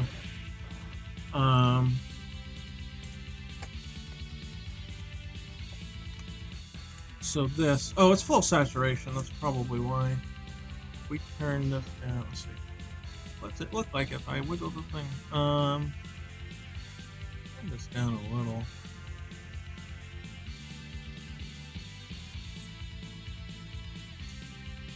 Bump it up just a tad. Yeah, you're right though. Purple's hard to balance. I don't think the inner necessarily needs to be darker. I think the outside is really the thing here.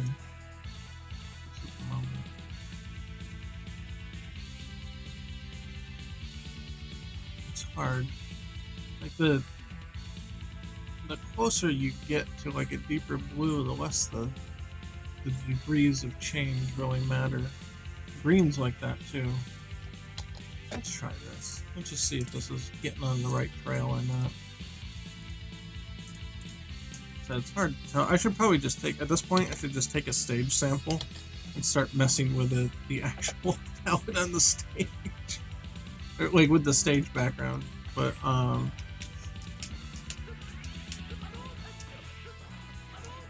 that's a little better. Yeah, that's definitely better. It doesn't seem to steal so much the spotlight. It stands out enough without standing out too much. Might actually be able to go a little bit less.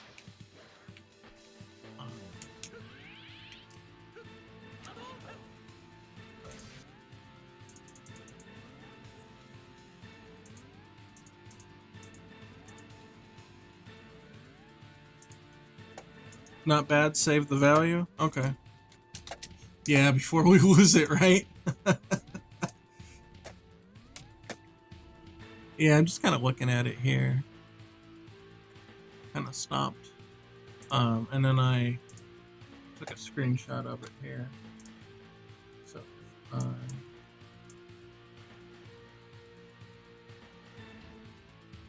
you can't see it. I'm cropping it over here on the other side.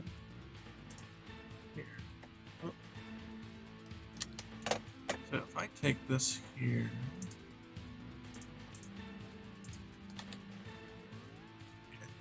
This might be a little bit easier way to handle this.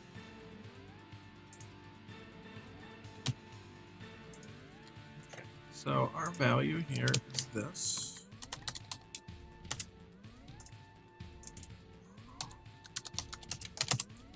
Oh, I didn't copy.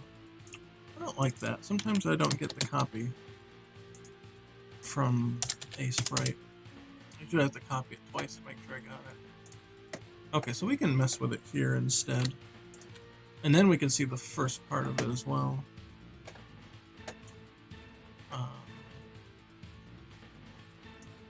So if we start to nuke the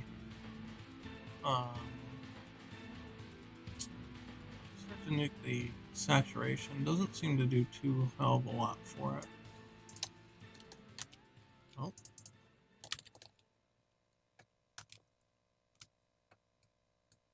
Makes me wonder if we should start messing with other parts of it.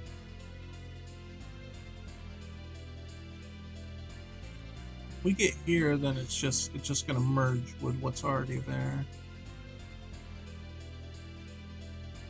It's not terrible, but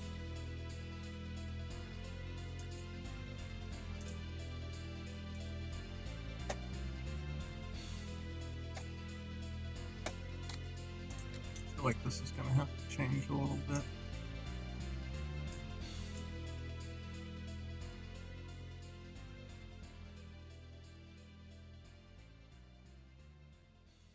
You don't want it to steal the spotlight, right?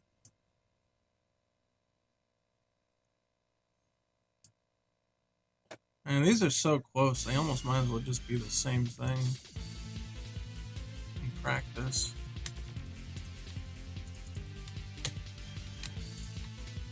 Let's see what it looks like. It's a little more uniform that way at least.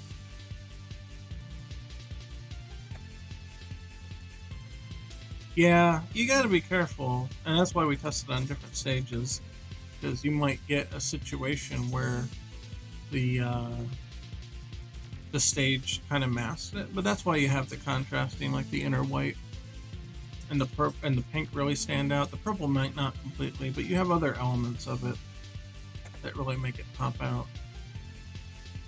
That's why this color here on the inside and the outside can't be too close. They'll kind of merge together. If this gets drowned out, you don't want this to also get drowned out. You want it to also be visible in its own right.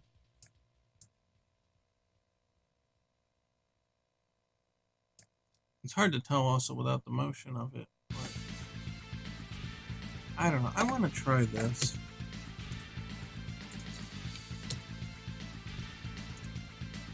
I want to try this. See what happens. And then the thing I made sure to avoid originally, the thing we're going to end up doing is synchronizing both of those purples. And screw it. Worth a shot. And at least we're not using a different color. So it kind of keeps its low color count, at least visually. I mean, behind the scenes, we know that there's more colors back there. We just happen to synchronize two of the entries, but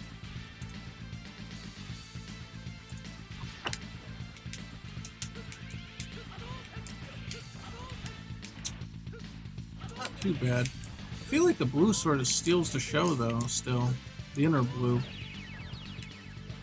Like, I see that, like, my eyes are seeing that before it's seeing the other parts of it sometimes.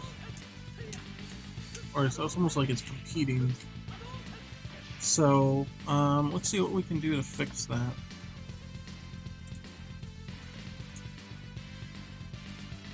I don't want to take it too far away from its position, though. What happened? What happened there? Oh, you know, I hit the gray. That's why that happened. Shit. Go back. Click that, click that. Alright.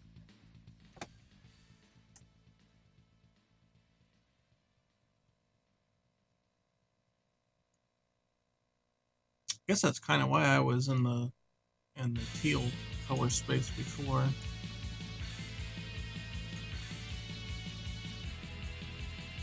It can't be too intense. Like, green is very easily overpowered. Very easily.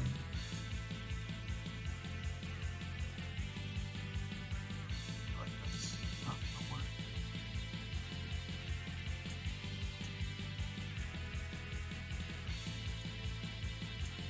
I think part of the problem with green is also that we see more color, we see more degrees of green than we do any other color. So we can easily get a super intense green if we're not too careful.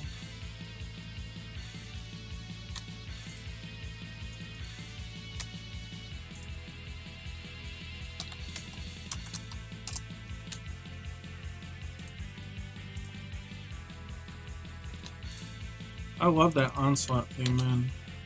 Dude, that onslaught theme, that shit's OD. Marvel 1 had like one of the best soundtracks out of all the Marvel games.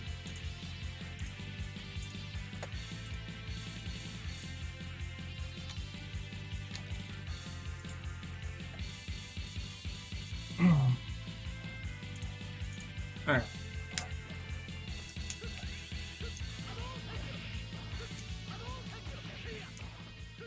Yeah, it pops a little too much on the purple. Yeah.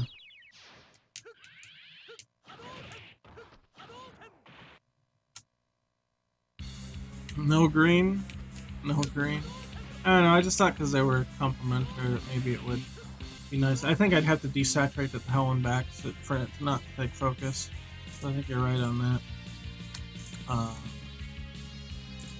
Yeah, that's definitely not the way to go. Well, let's see. Ooh, I like the way this looks. If you had an opinion, would you put Tekken and Dead or Alive characters in the game? I don't personally know too much about Dead or Alive, although it looks very Tekken-ish. But I do feel that Tekken, Street Fighter, and King of Fighters do share a similar universe. They have like a similar world. I can absolutely see that. I can absolutely see them meshing together. And I have gone on record before saying that I wouldn't mind putting Tekken characters in the game, but it wouldn't be a focus. It would be kind of like a late addition, if anything. I like that, I just feel it's going to be too bright in practice. Let me try this. I know it doesn't look good on its own, but I think with everything else in play, it might look pretty good. Yeah, I want to keep things in a similar kind of world view. And I do think that they have that synergy. Like I said, I don't know too much about Dead or Alive, but I do feel... Oh, that's nice. Okay. I like that. Oh yeah, it doesn't steal the show or anything. Ooh, I think maybe we found our... maybe we found our magic combo here. Yeah, I like that. I like that.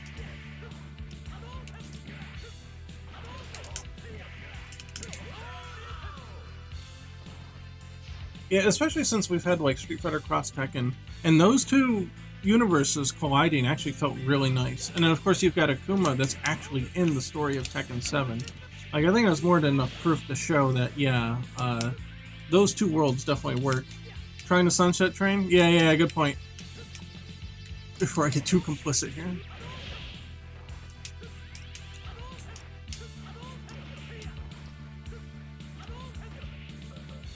I got a good feeling about it, though. I got a good feeling.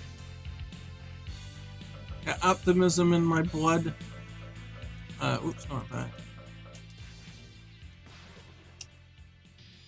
I did it! Man, we were just talking about this in the Discord. A long time ago, I did a Kazuya pocket spray, but I can't find it now. I wish I could. Oh no, that works! Oh shit, that's good. I like it. It actually doesn't clash with the background at all. It stands out very nice. Oh! Yeah, I like it. I think we got a winner. Let's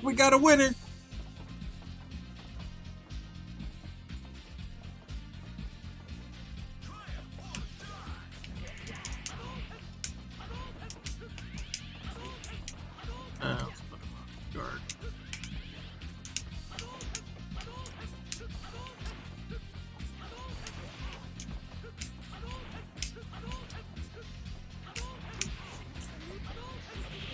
Yeah, I think we're good. Alright.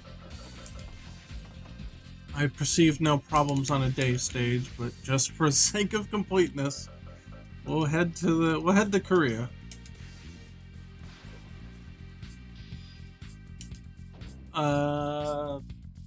There could be an audio-video desync on the stream that I never caught, but it shouldn't be playing in-game beforehand. It might just be the audio and the video being slightly desynced on the stream. Yeah, you can see it. You can see the you can definitely see the front part of it. And the inner blue actually comes out very nice as well. Yeah, I like it. I think we're going with this one. I think we got it.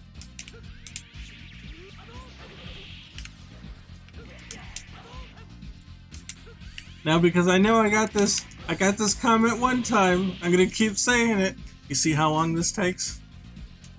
This is why it takes so long to do it. Oh, how come you've been working almost 3 years on it? Yeah, this is why. Because we wanna, the level of detail that we end up going for ends up, we take like an hour and a half to color or something. This is why it takes long. But yeah, I think all the Hadoukens are looking pretty good now. So really, the only thing left is to apply these colors to their appropriate effects. So like when they get hit,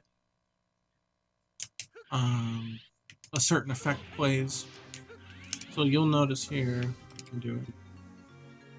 We'll step through by one. Notice when it hits, it's going to change color. The part that hits here. So now this is blue, and then it's yellow, but that's actually not the right yellow either. I've been thinking about making it solid yellow and seeing what it looks like, but those colors are not in sync. But you know, until you get the base one right, you don't want to start changing the other ones. It's just multiplying the amount of work you're going to do. I really do like that level 2 Hadouken. Looks really nice with the inner core.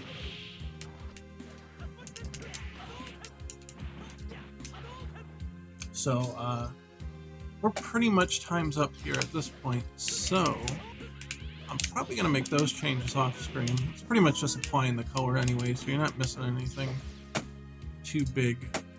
Really, the only thing I'll be doing is opening, let's see. Is this the normal one? There's different size ones. A while back, we did different variations. Actually, I think I did convert the color on these. Let's see if they're the same value. So FF38 or FF385. Yep.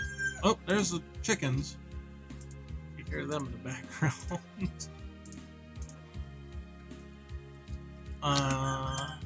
Let's see, and then this is FFBB00, FFBB00. Okay, so these are correct.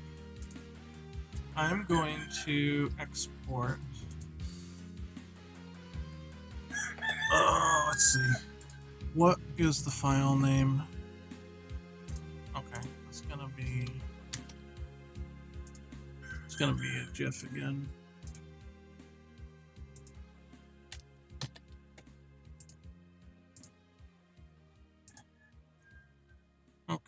And save, and save, and save. So what I'll do here, now this will mess up my, this will mess up, oh, I got a ping one too. Did I save a ping? Are they the same ones? I think I saved the GIF though, didn't I? Yeah, whatever. We'll see at the minute. I'm going to replace this. Of course, now this has less frames than the one that was in there. And that will cause some problems, but that's alright. We will fix it. So, I'm going to...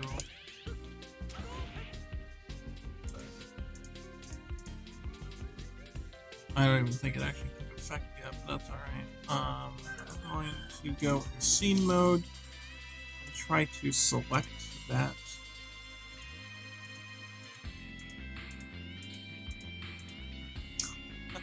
No, select the other one.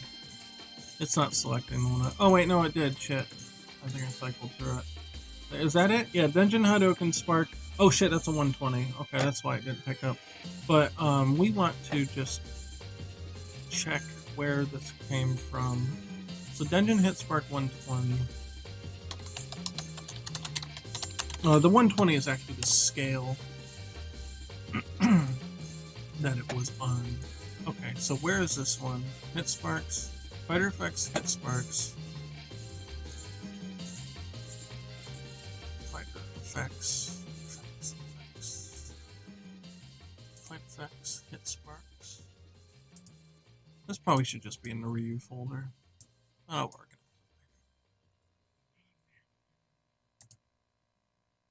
Dungeon Hit Sparks. Okay, here they all are. We want to do the normal one here. We're gonna unplay. We have to edit the pro or the prefab. I'm still impressed that Capcom was able to actually get the a vocal song into Marvel 1. Like, knowing how it works now, like, it's like, okay, I see how they did it. It just took a lot of disk space. But damn, like, actually putting the vocals in and shit. Back in the arcade days, like, look, the Super Nintendo didn't have any of that. You go play the arcade version of Marvel 1 and you're like, holy shit, there's vocals and stuff in here? Like, what's going on? There's an actual vocal song. Like, now it's, every game can have that. It's got CD audio, but back then, that was new, that was exciting. You're like, holy shit, there's voices. Like, when Mario actually spoke for the first time, and Mario 64, like, blew your mind. It's like, whoa, Mario can talk now. Nobody that started with Mario 64 or anything later thinks that's amazing, but at the time it was amazing. It, like, blew my mind. It's like, whoa, video games can have voices now. And, like, you know, sure, some certain NES games had, like, a voice for the title screen, but never in-game. He was breathing. That was the next level step. Yeah, for real. Right? You saw the animation of him actually breathing and stuff. Like, oh, dude, it was... And now it's just like, oh, you expect that. And it's like, yeah, alright. Look, back in my day, that was impressive. Oh, here we are. Dungeon Hadouken Hit Effects. So I did change the layout of the sprites here, so I do have to reorganize these.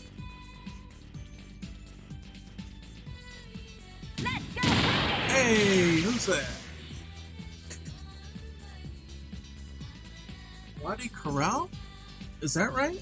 I don't know. I'm sure I said that wrong. I apologize. But thanks for that follow, man. I appreciate that. Okay, so here we have just a very simple animation. And so those other sprites, as I said, are gone now. So it looked like it started blue, and then it went, well, this is, okay, yeah, that's better.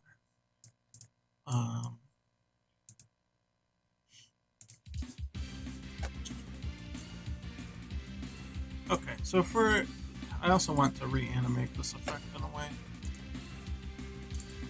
You want to have this, I might actually change this one to be null. So null just means none. You'll see that pop up in programming, and just for now, I'm gonna put one like way out here. And we're not gonna do this all in the actual thing. Basically, what I want to do is retime it so it's a little bit nicer.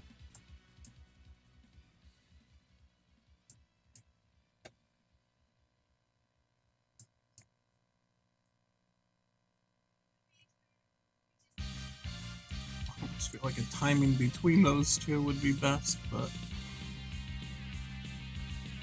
kind of hard to tell which one would look better until you put it in action, I guess. That would be my best guess for now. Let's try it with this. And we'll keep this animation open, or not, I guess we're not. Close it. I believe it's just down here. Yeah, the hit. That's the animation. So we'll keep that open. We can actually edit that in real time. Well, yeah, X actually breathed too when he was low on health. Yeah, those touches, man, those really helped. That shit was good. That doesn't look right. Oh, because that's a level 1. Yeah. I think the...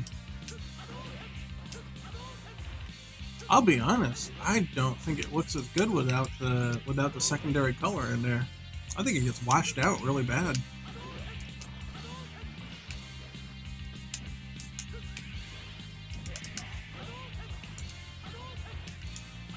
Yeah, I think it gets washed out hella bad. I'm actually not digging that. I think we're going to have to... We're going to have to add some here. So let's do this. I'm just going to do this quick. Give me the last thing, and then I'll have to get out of here. I'm going to use this purple, I think.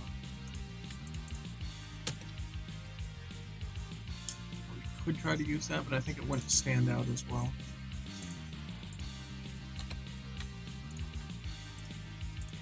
Let's see, I grabbed the light first, right? Yeah. And then we're going to do what it did before. We're going to alternate between them. There we go. Okay, so then we want to expand this.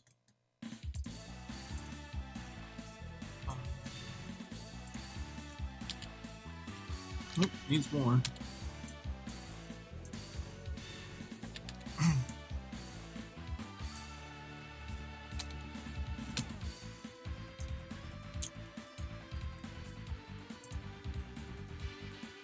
Oh, no, I need to bump it one to the left. I got sprites too close to each other. They should be 2 apart. Okay, now let's create a new palette that takes in both of them. And then make it an indexed image. So the palette values actually affect pixels here.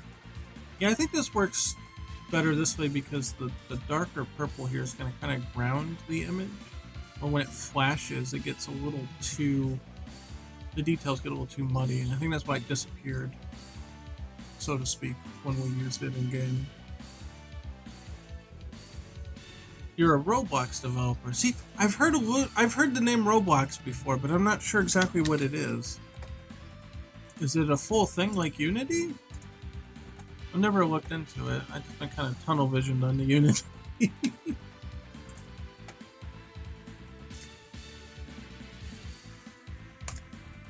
so let's export that.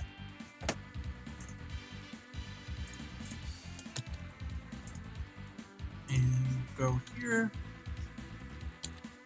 And replace. And now it's going to add in extra frames like we used to have. So we're going to have to go and resample. Or not resample, but recut the sprites here. Which I don't know if they've actually been removed or not, or if they're just phantom ones. No, they were actually removed. Okay. Wait, no, this is the wrong one. That's normal Hadouken. Sorry. Scratch that. Denshin. D is for Denshin. Jesus. Hooked on phonics is for me. There we go. Okay, it looks like I did actually trash them, but that's okay. That don't matter. We can easily get them again. They're going to be right center. They are even, so we can do right center without problem. They're right in the middle. Roblox is a game and has a game in it that players can play, and the developers create a game and the players play. Oh, so it's kind of like, oh, what the hell do you call it? Thing with Sackboy in it. What's that game? Oh my god, I can't remember. What's that game with Sackboy? Yeah, I do scripting in Unity. I do pretty much the whole shebang. What's that game with Sackboy? Something World? Oh my god, I'm having brain fart. I can't believe I don't remember it.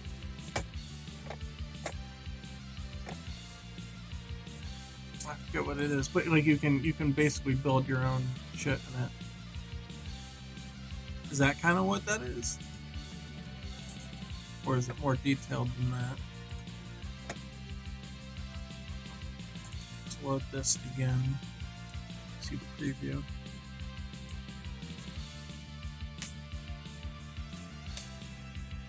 Oh, Sackboy, the Sony guy, the Sony mascot, Sackboy. Right?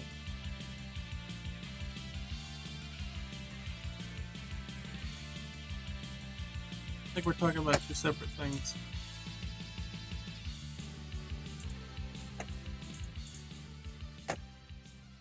I think the yellow should flash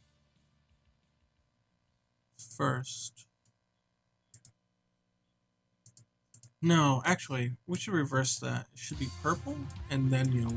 Because you get a darker first, gives you a bigger flash, right? So, then darker. And what's this, 2? It's on 2. Hey!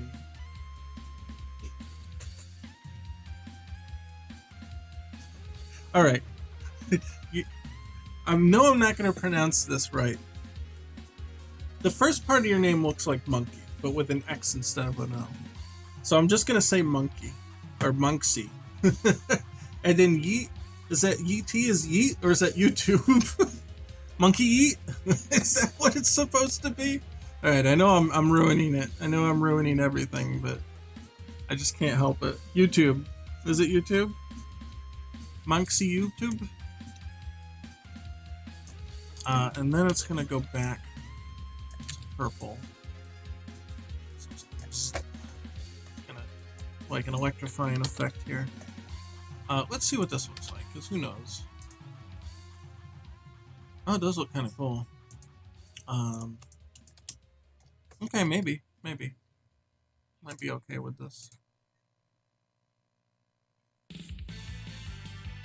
Yeah, it's monkey, and it's YouTube. Monkey YouTube. Alright, well, Monkey Eat was funny. In my own mind, at least.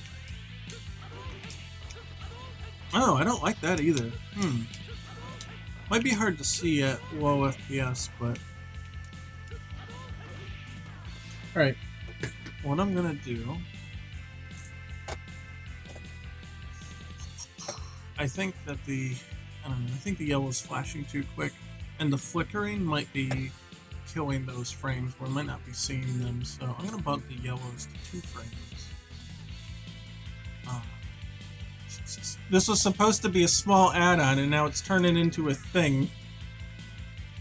I'll just try to get through it quick. Okay.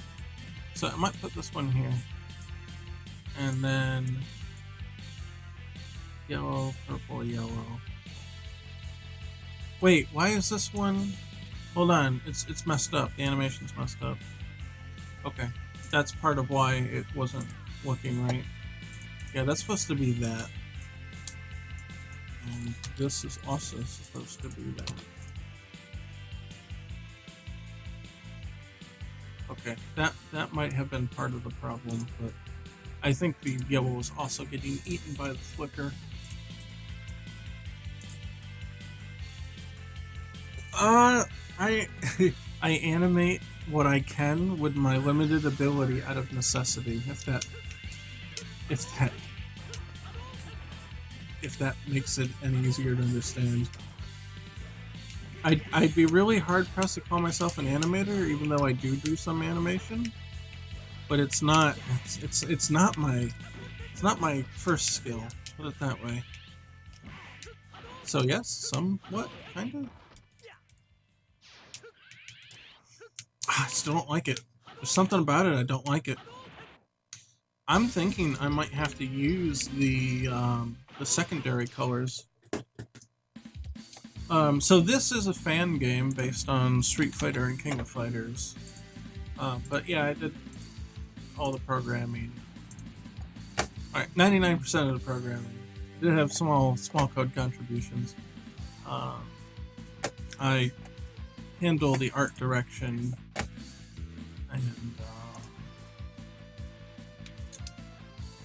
and other stuff, I guess. I'm really bad at explaining this.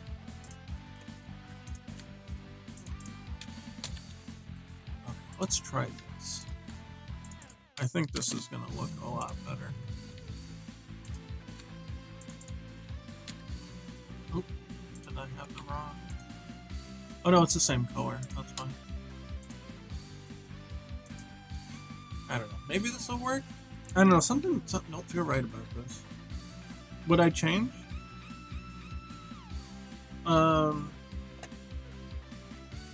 In what part would you step away? I added these alternating colors to the hit effect of it, but it's not working. So I just edited the colors again, and I'm gonna try this. It was fine before? You really think so? I don't think it popped out at all. It didn't look right.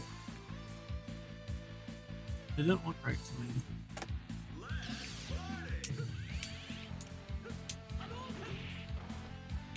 Maybe because the FPS are low, but it just doesn't look right. It doesn't pop out like it used to. The old version used to be really noticeable. Here, it just doesn't look right.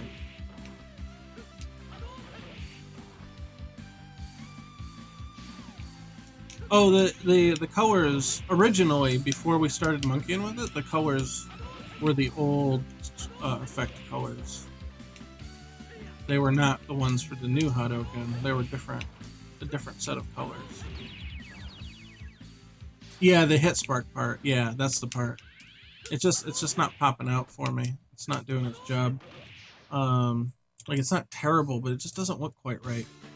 So I'm gonna try it with using the inner colors, like the trails colors, and seeing if that works.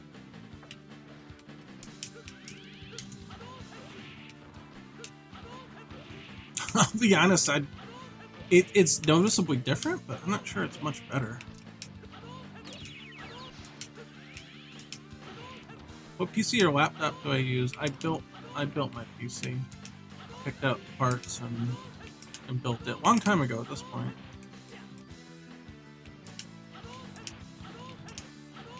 It's not bad, it just doesn't stand out like it used to. It certainly doesn't stand out like the normal Hadoukens. Normal Hadoukens really pop out when they hit. Yeah, I built it. So I ordered the parts and I put it together. So I didn't like go to Dell and buy one. I bought the case and I bought the parts and I put it together. It's way cheaper that way, and you can get exactly what you want out of it. I would recommend anybody. It's not really that hard when you learn how to do it. Most of it just kind of slots together. They just kind of goes together, so it's not too bad. I don't know. Something about it just kind of like disappears. Like, you look at the normal Hadouken, like, you see that shit. That shit pops out. You see it. Is it not long enough? Maybe it's disappearing too quick. Let me increase the time that it exists on the screen. It might just be disappearing too quick. So let's add 2 frames to it and see what it looks like now. I program in Unity. Oh god, that's much better. Holy shit. Yeah, it was not so much the colors, it just was disappearing too quickly. Oh god, that's way better. Look at that. Oh, it's way better. I think there's some tweaking that can be done here. But,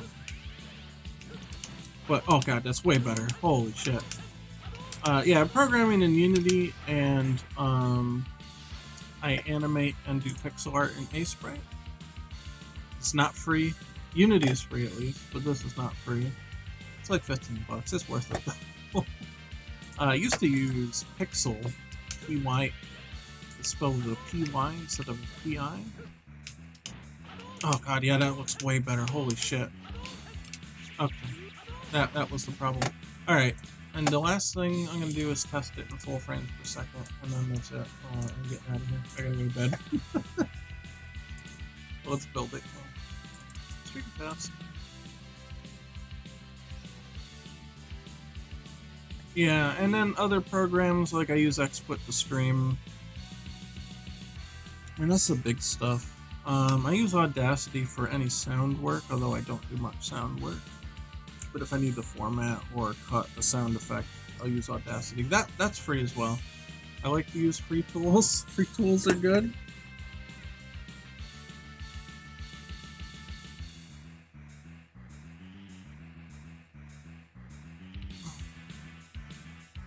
It's building.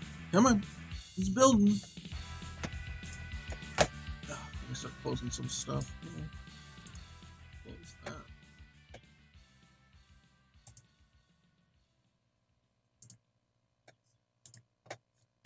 Okay, is it ready? Yeah, it's ready. Here it is. Alright, full frames per second. No editor lag. Let's see what it looks like. Hey, you know what? Making a clone of a simple game is the best way to learn. 100% recommend that every time. Do something simple. Like I said, Gauntlet, that's simple enough. Do something like Pac-Man, Snake, Gauntlet. I wouldn't go too much higher than that, though. But if you can make a whole complete game at that level, you will learn way more than doing a partial game of a higher level. Do the whole thing. Make a title screen, make an options menu, put controller support, put in levels, a beginning cutscene, an ending cutscene, a credits. Like, do the whole thing. If you do just that, you'll learn so much. You'll learn so much. If you start off with a big project, you will most likely be restarting it 2 or 3 times before you get it right. Or end up giving up because it's frustrating. All right. Oh yeah, that looks good. I like that. Look at that. Ugh. That's looking good. Yeah. That looks pretty cool. And then the normal Hadoukens. And we got the super. And the big super. Yeah, that shit looks good. I'm digging it.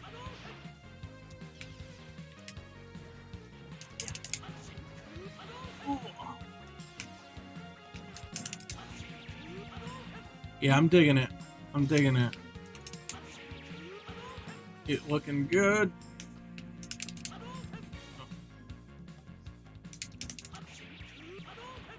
Yeah. Yeah, we're gonna have bosses. We'll have an arcade mode.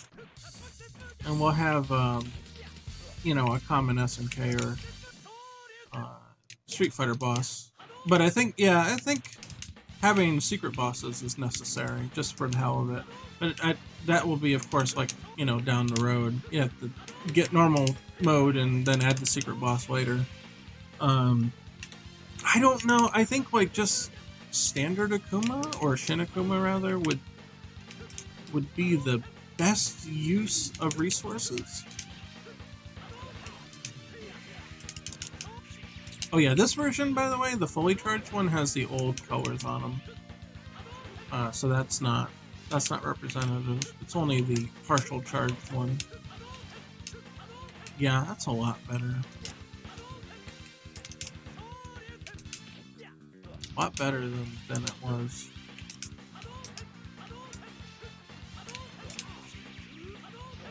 Yeah, that looks good. I think, like, what I would probably do is add Akuma as a normal playable character, and then just make a Shin Akuma version as the boss. Like, Oni's cool, but then you would have to resprite his entire sprite set to make it look right. And then, so now you've got 2 characters instead of just 1, you know, worth of work. And since they take months to make, it just feels like I would probably just add Akuma and then do Shin Akuma as a secret boss. That's how I feel about it. But yeah, I mean, like ideally, you could watch. Oh yeah, you have Akuma and then Oni and then all this other shit. But it just takes a lot of time to do. I don't know. So Weasel Beast, you said Pygame. I'm not too familiar with that. Is that like Python? I'm not sure how different it is from Unity, so it's hard for me to recommend at what point you should jump over. I'm not familiar with Pygame. Yeah, it is for Python? Okay, I gotcha. Yeah, it's probably a little easier to work with than Unity then. And platform independent and all that. Yeah, I would say start with that and see where you can get. Because the truth is, a lot of the concepts that you're going to be learning about programming are going to travel between different systems. So something that you learn in Python, while you may not type the same words out, say in Unity with C#, it's not the same words that you type out for the code, but it's the same idea. It's just you have variables, you add and subtract numbers and do all that, and it's all the same kind of concepts. And then when you get to Unity, it's just learning the different words that correlate with those concepts, and that's far easier to translate or to transfer from one to the other like that. So learning, in Python first would probably a good idea. It's probably got like less rules, if you know what I mean. It's less strict about things, and then you can graduate up to Unity and C# from there. Yeah, syntax is the word. Okay, so you know what syntax means. All right, yeah. So the syntax will be different, but the same idea just needs to be represented with different syntax. So yeah, you got the idea. You got it.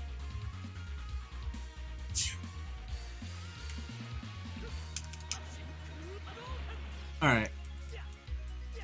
This is pretty much it, so let's go out on a couple combos. That's not gonna hit. Let me try this. If I can get just a little closer here. Nope. There we go. Let's try that with the bigger one.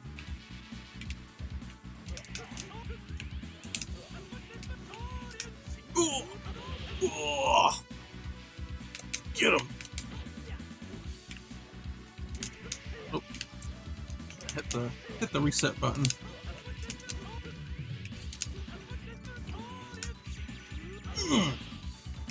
Yeah, that looked cool. Let's see, what can we do here?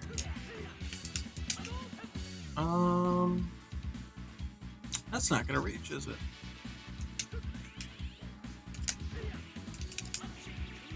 That will, though. The dungeons go a little faster. So you can hit those.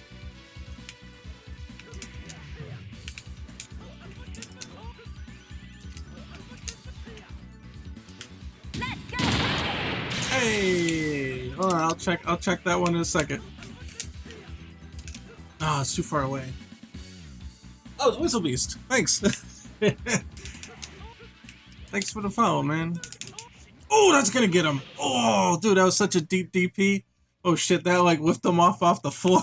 That was a freaking grave digger. Oh, that was cool. That was nice. Oh, got knocked out, so it wouldn't work that way. I'm trying to think of what more I can do with the Hadouken and a combo.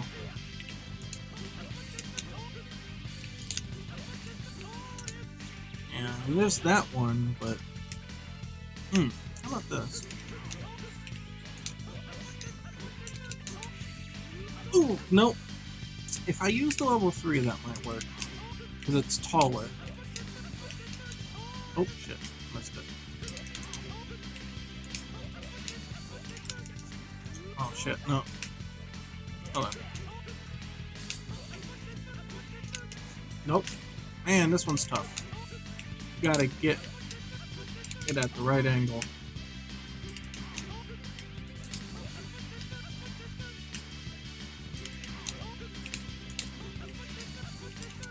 Oh man, come on. Oh, that's a good angle. Oh, I missed a DP. How did I get into programming? I wanted to make video games, and apparently programming is how you make video games. I learned, so that's it. So I went to make video games.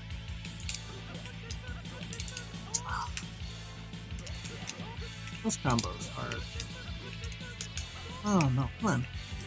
Sometimes if you do it later, it really depends on when you hit that.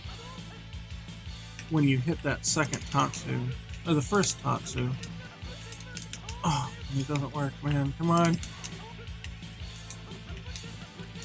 Oh, there we go. There we go. Okay, let's try waiting a little bit. I gotta get the Shoryuken out instead. Okay, I think I'm gonna get it. Yeah, there we go. Ooh! Oh shit, that looks nice. That looks good. Of course, you can do other simpler versions. Yeah, that looks cool. You don't have to get too elaborate.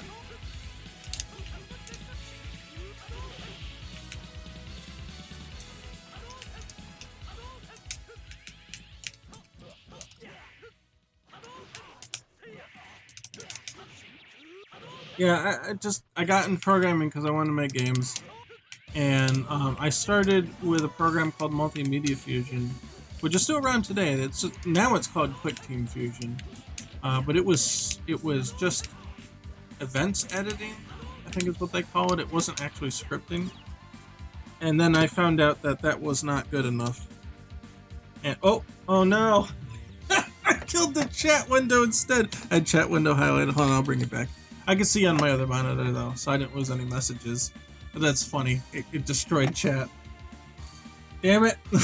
I did Alt F4 and it killed chat. Alright, we're back. We're back.